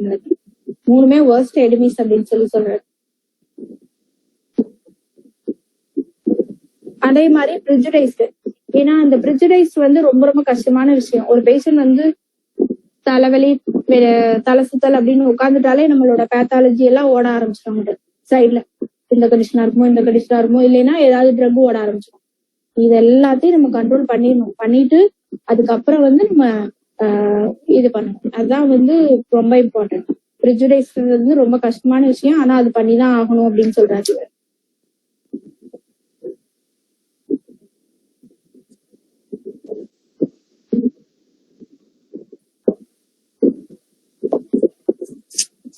எப்படி அன்பிரிஜுடிஸ்டா இருக்கணும் அப்படின்றதுக்கும் வந்து சொல்லியிருக்காரு.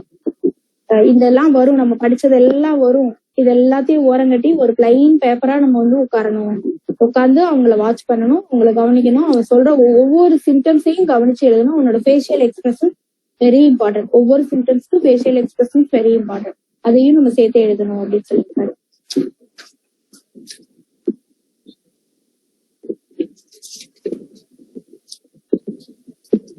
ஸோ 175ல 2nd paragraph இம்பார்ட்டன்ட். அதை நோட் பண்ணி இது பண்ணிருக்கேன். ஏன்னா நம்ம எடுக்கிற சிம்டம்ஸ் வந்து மெட்டாமெடிக்கல் சிம்டம்ஸோட சிமிலாரிட்டியோட ஒத்து போனாதான் நம்ம கொடுக்க போறோம். ஸோ அந்த அளவுக்கு நம்ம சிம்டம்ஸ் எடுத்தாதான் வந்து சிமிலாரிட்டி வரும். ஸோ 176ல ரோகஸ் கேலரி அப்படின்னு ஒரு வேர்டு கொடுத்திருப்பாரு. அது என்ன அப்படின்னா, இந்த போலீஸ் ஸ்டேஷன்ல எல்லாம் வந்து ஒரு டைரி வச்சிருப்பாங்க, கிரிமினல்ஸோட டைரி. யாராவது ஒருத்தர் வந்து கிரைம் பண்ணிட்டான்னா அவனோட போட்டோ கிடைச்சுன்னா மேட்ச் பார்ப்பாங்க. அது மாதிரிதான் நம்ம பாக்குறோம் அப்படின்னு சொல்லியிருப்பாரு.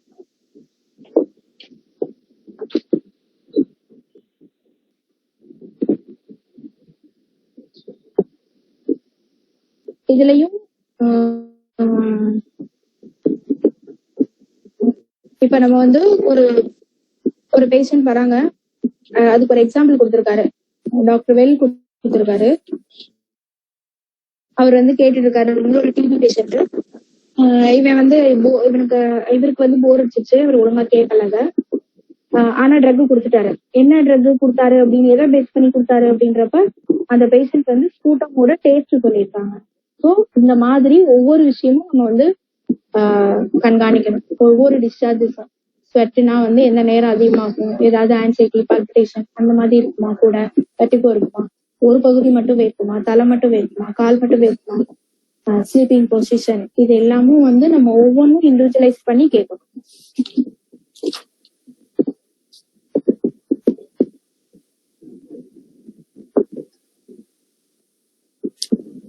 177ல third paragraph.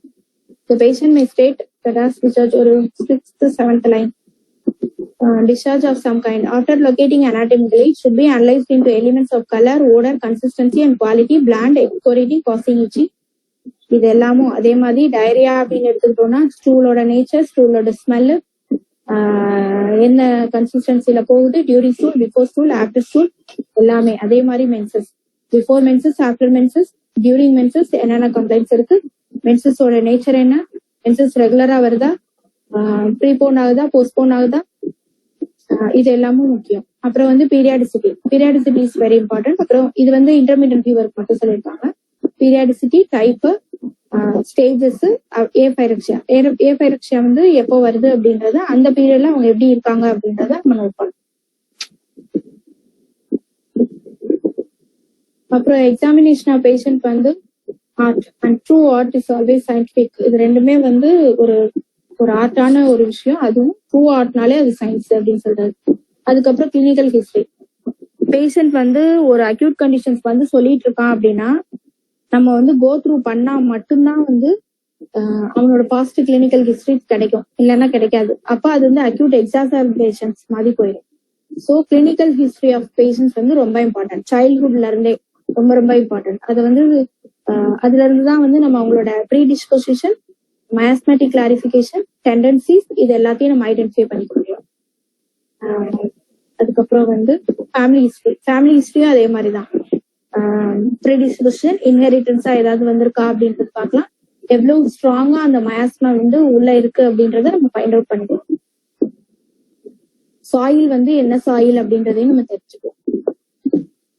இது ரெண்டுமே வந்து இது ஹிஸ்டரிஸ்ல.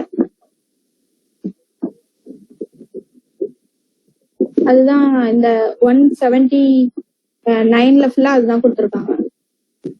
ப்ரீவியஸ் டிசீசஸ் என்ன, நியர்லி குரோனாலஜிக்கல் ஆர்டர் வந்து ரொம்ப இம்பார்ட்டன்ட். குரோனாலஜிக்கல் ஆர்டர் தெரிஞ்சதுனாதான் நம்ம வந்து கரெக்டான பேஸ்ல மெடிசன் கொடுத்துருக்கோமா, ஓல்டு சிம்டம்ஸ் ரீஅப்பியர் ஆகுதா ஆகலையா, நம்ம வெயிட் பண்ணணுமா, மெடிசன் கொடுக்கணுமா அதுக்கு அப்படின்றதெல்லாம் நம்ம டிசைட் பண்ணிக்கலாம். அப்புறம் மென்சஸ் பாத்தீங்கன்னா மெனார்கில இருந்தே எழுதணும் நம்ம. அப்புறம் ஓல்டு லேடினா வந்து மெனோபாஸ், இதெல்லாம் வந்து ரொம்ப இம்பார்ட்டன்ட். அப்புறம் வேக்சினேஷன் தியரி மஸ்ட். ஒவ்வொரு வேக்சினேஷனுக்கு அப்புறம் என்னென்ன அவங்களுக்கு கம்ப்ளைண்ட்ஸ் வந்ததையும் நம்ம நோக்கலாம். அப்புறம் occupation, habits of patients, diet, exercise, use, tea, coffee, tobacco, stimulants, narcotics, இது எல்லாத்தையும் நோட் பண்ணணும். அப்புறம் ஏதாவது மெக்கானிக்கல் இன்ஜுரி இருந்ததா, இல்ல சைக்கிக்கல் ரைட், ஆன்சைட்டி, ஷாக், ஏதாவது லாஸ், இந்த மாதிரி எல்லாம் இருந்ததா அப்படின்றதுதான் நம்ம வந்து கண்டிப்பா ரிசீவ் பண்ணணும். அப்புறம் வந்து ஃபேமிலியில வந்து யாராவது இறந்துட்டாங்கன்னா அவங்களோட பாஸ் அப்டேட் ரொம்ப இம்பார்ட்டன்ட். ஏன்னா அதுல இருந்தா வந்து ப்ரீடிஸ்போசிஷன், டெண்டன்சியும் நம்ம வந்து கேப்சர் பண்ணிக்கணும். அப்புறம் பேஷண்ட்ஸ்க்கு வந்து நம்ம ஒரு ஃபீல் கொடுக்கணும். knows all about them. என்னை பத்தி அவர் எல்லாமே தெரிஞ்சுக்கிட்டாரு, என்னை வந்து கண்டிப்பா அவர் வந்து கியூர் பண்ணிருப்பாரு, என்னோட ஃபேமிலி ஹிஸ்டரி எல்லாமே அவர் தெரிஞ்சிருக்கு, ஸோ நல்லா பண்ணிருப்பாரு அப்படின்ற அந்த ஒரு பிலீவை வந்து நம்ம அவங்களுக்கு கொடுக்கணும். அப்புறம் வீணா வந்து பேஷண்ட வந்து கன்ஃபியூஸ் பண்ணக்கூடாது. ஒரே ஒரு குறிப்பிட்ட இதை மட்டும் எடுத்துட்டு அதுக்குள்ளேயே த்ரோ பண்ணி கொஸ்டின்ஸ் கேட்கறது அப்படின்றது இருக்கவே கூடாது.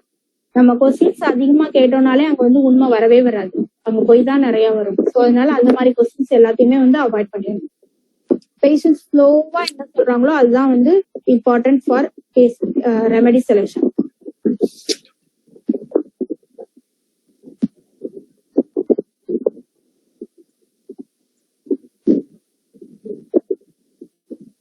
அப்புறம் உங்களோட எப்படி அவங்க கான்வர்சேஷன் வச்சுக்கிறாங்க, அவங்களோட desires, aversion, manner of sleeping,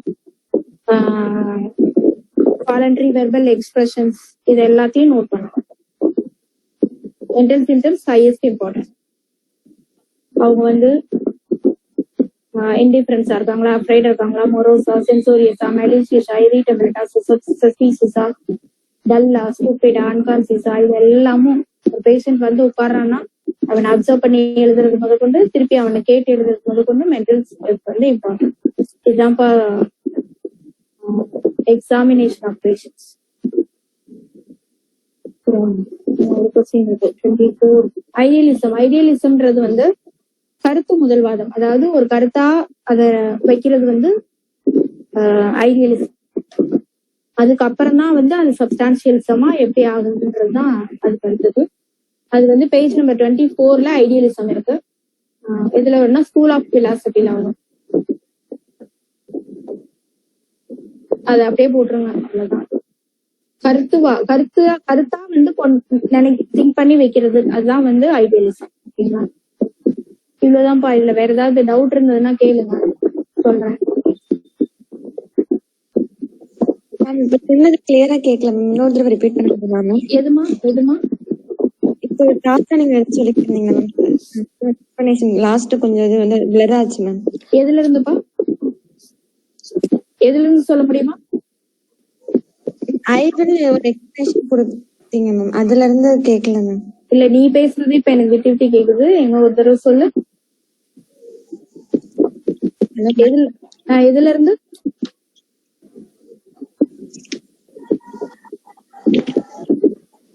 belief கொடுக்கணும்னு சொன்னீங்க, அதுக்கு அடுத்துல அதாவது ஒரு பேஷண்ட் வந்து நீங்க வந்து ஒரு பிலீஃப் கொடுக்கணும். அதாவது எப்படின்னா, என்னை பத்தி அவர் எல்லாமே தெரிஞ்சுக்கிட்டாரு, அவர் வந்து கியூர் பண்ணிடுவாரு, என்னை பத்தி டாப் டு பாட்டம் என்னோட ஃபேமிலி சரௌண்டிங்ஸ் அதுக்குள்ள இருக்க பிசினஸ் எல்லாமே அவர் தெரிஞ்சிச்சு. நான் எப்படி வாழ்றேன், என்னோட வே ஆஃப் என்னோட மென்டாலிட்டி எல்லாமே அவர் தெரிஞ்சிச்சு. இது எல்லாமும் வந்து அவர் தெரிஞ்சுட்டதுனால அவர் எனக்கு கண்டிப்பா கியூர் கொடுத்துருவாரு அப்படின்ற பிலீஃபை கொடுத்தாரு. அது வந்து எக்ஸாமினேஷன் ஆஃப் பேஷன்ஸ் மூலமா மட்டும், பட் கேஸ் டேக்கிங் மூலமா மட்டும்தான் வரும். இதே வந்து அடுத்து பேஷண்ட்டை வந்து ஒரு கன்ஃபியூஷன் ஸ்டேஜ்குள்ள கொண்டு போக கூடாது. ஒரே ஒரு சிம்டம்ஸ் மட்டும் எடுத்து அதுக்குள்ளேயே த்ரோ பண்ணி உள்ள போய் ஏன் ஏன் ஏன் ஏன் ஏன் அப்படின்னு கேட்டு அந்த மாதிரியும் அவங்களை வந்து ரொம்ப எக்ஸாஸ்ட் ஆகவும் விடக்கூடாது. எந்த ஒரு பேஷண்ட்ஸ் வந்து ஃப்ளோயிங்கா வந்து எதை சொல்றாங்களோ அதுதான் வந்து important. Very very important to select the remedy selection. Remedy செலெக்ஷன்ஸ்க்கு இம்பார்ட்டன்ட் ரூபிக்ஸ், இம்பார்ட்டன்ட் சிம்டம்ஸ் அதுதான். ஸோ அதுதான் வந்து நம்ம எடுப்போம். வேற என்ன சொன்னேன்? ஒரே நிமிஷம், லாஸ்ட் எக்ஸாமினேஷன் ஆஃப் பேஷன்ஸ் தான் சொன்னேன்.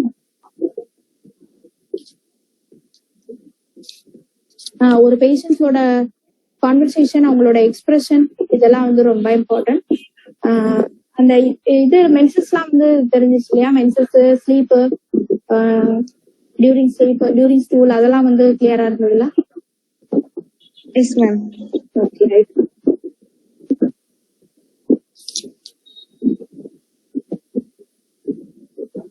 ஒரு பேஷண்ட்ஸ்க்கு வந்து தெர்மல் ரியாக்ஷன்ஸ் வெரி இம்பார்ட்டன்ட். போத்திட்டு படுப்பீங்களா? எவ்வளவு வரைக்கும் போத்துவீங்க? கால் மட்டும் போத்திருக்கணுமா, எப்பயுமே போத்திருக்கணுமா, இல்ல சீசன் வைஸ் போத்திருக்கணுமா, ஏசி ஓடிட்டே இருக்கணுமா, ஏசி ஓடிட்டு இருக்கப்பையும் போத்திட்டு இருக்கீங்களா? இது எல்லாமும் வந்து நம்ம கேட்கணும். சம்மர்ல எப்படி இருக்கும் உங்களுக்கு, விண்டர்ல எப்படி இருக்கும், ரெய்னில எப்படி இருக்கும், இது எல்லாத்தையும் நம்ம எழுதிக்கலாம். அப்புறம் பேஷண்டோட மென்டல் கேரக்டர்ஸ், அப்ரைடா, இன்டிஃபரன்ஸா, மொரோசா, சென்சோரியஸா இருக்காங்களா, இரிட்டபிளா, சஸ்பீசியஸா, ஜெலஸா, இது எல்லாமும் நோட் பண்ணி இம்பார்ட்டன்ட் டு செலக்ட் ரெமெடி. லாஸ்ட்ல வந்து the greatest study of man is man. Study the human nature. Sizing up, அவங்களை எப்படி நம்ம சைஸ் அப் பண்றோம் அப்படின்றது. இவ்வளவுதான்ப்பா எக்ஸாமினேஷன் ஆஃப் பேஷன்ஸ். இவ்வளவு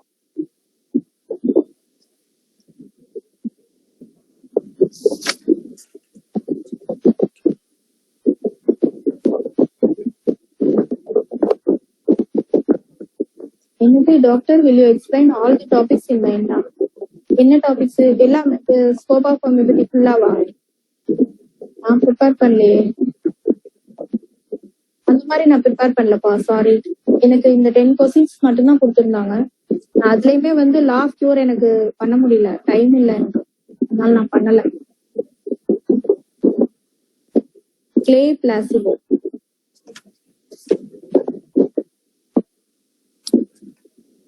இந்த சாப்டர்ல வருதுமா?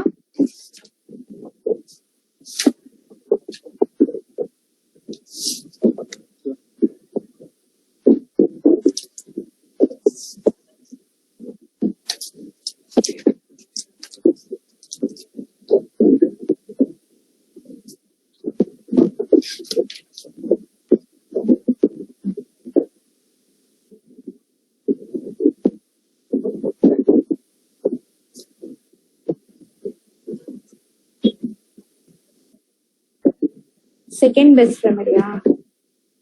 ஒரே நிமிஷம் பாக்குறேன். அந்த சாப்டர் ரிவ்யூ பண்ணல, பாக்குறேன். பேஜ் நம்பர் 144 வரும் மேம். 144 தேங்க்யூ. அது ஷார்ட் நோட்டா? இல்ல மேம், அது 2 மார்க் தான். அவங்க கடவுள் வந்து ஒரு கண்ணு தெரியாதவனுக்கு வந்து கண்ணுல வந்து அந்த பிளே வச்சு இது பண்ணுவாங்க. அதுக்கப்புறம் அது எடுத்ததுமா கண்ணு தெரியும். ஸோ அதனால ஃபெய்த்லதான் அது சரியாச்சு அப்படின்னு சொல்லி சொல்லுவாங்க. சரி சரி. அந்த மாதிரி So first line வருதோ, healed by faith.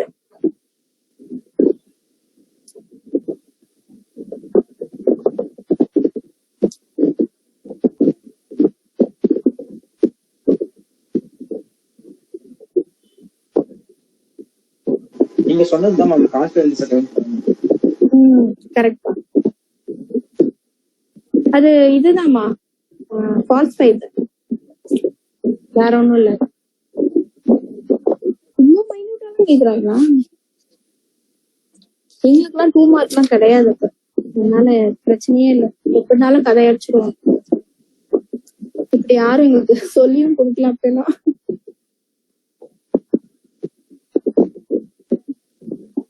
ஆனா தெரிஞ்சுதான் பண்ணுவோம், தெரியாம பண்ண மாட்டோம். ரொம்ப எல்லாம் கதை வராது, ரிலேட்டடா பண்ணுவோம்.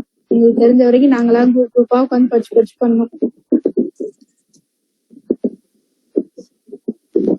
ஓகேப்பா, வேற ஏதாவது டவுட் இருந்தா கேளுங்க, இல்லைன்னா செஷன் எண்ட் பண்ணிக்கலாம்.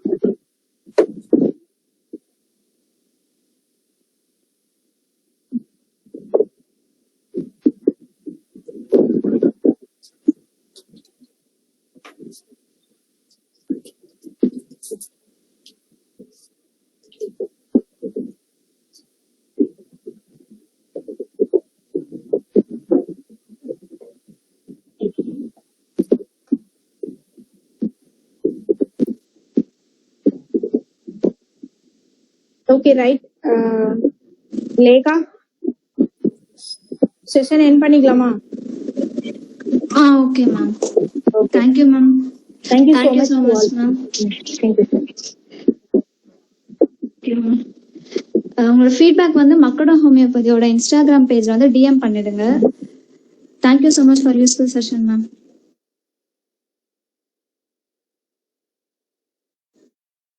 மேம்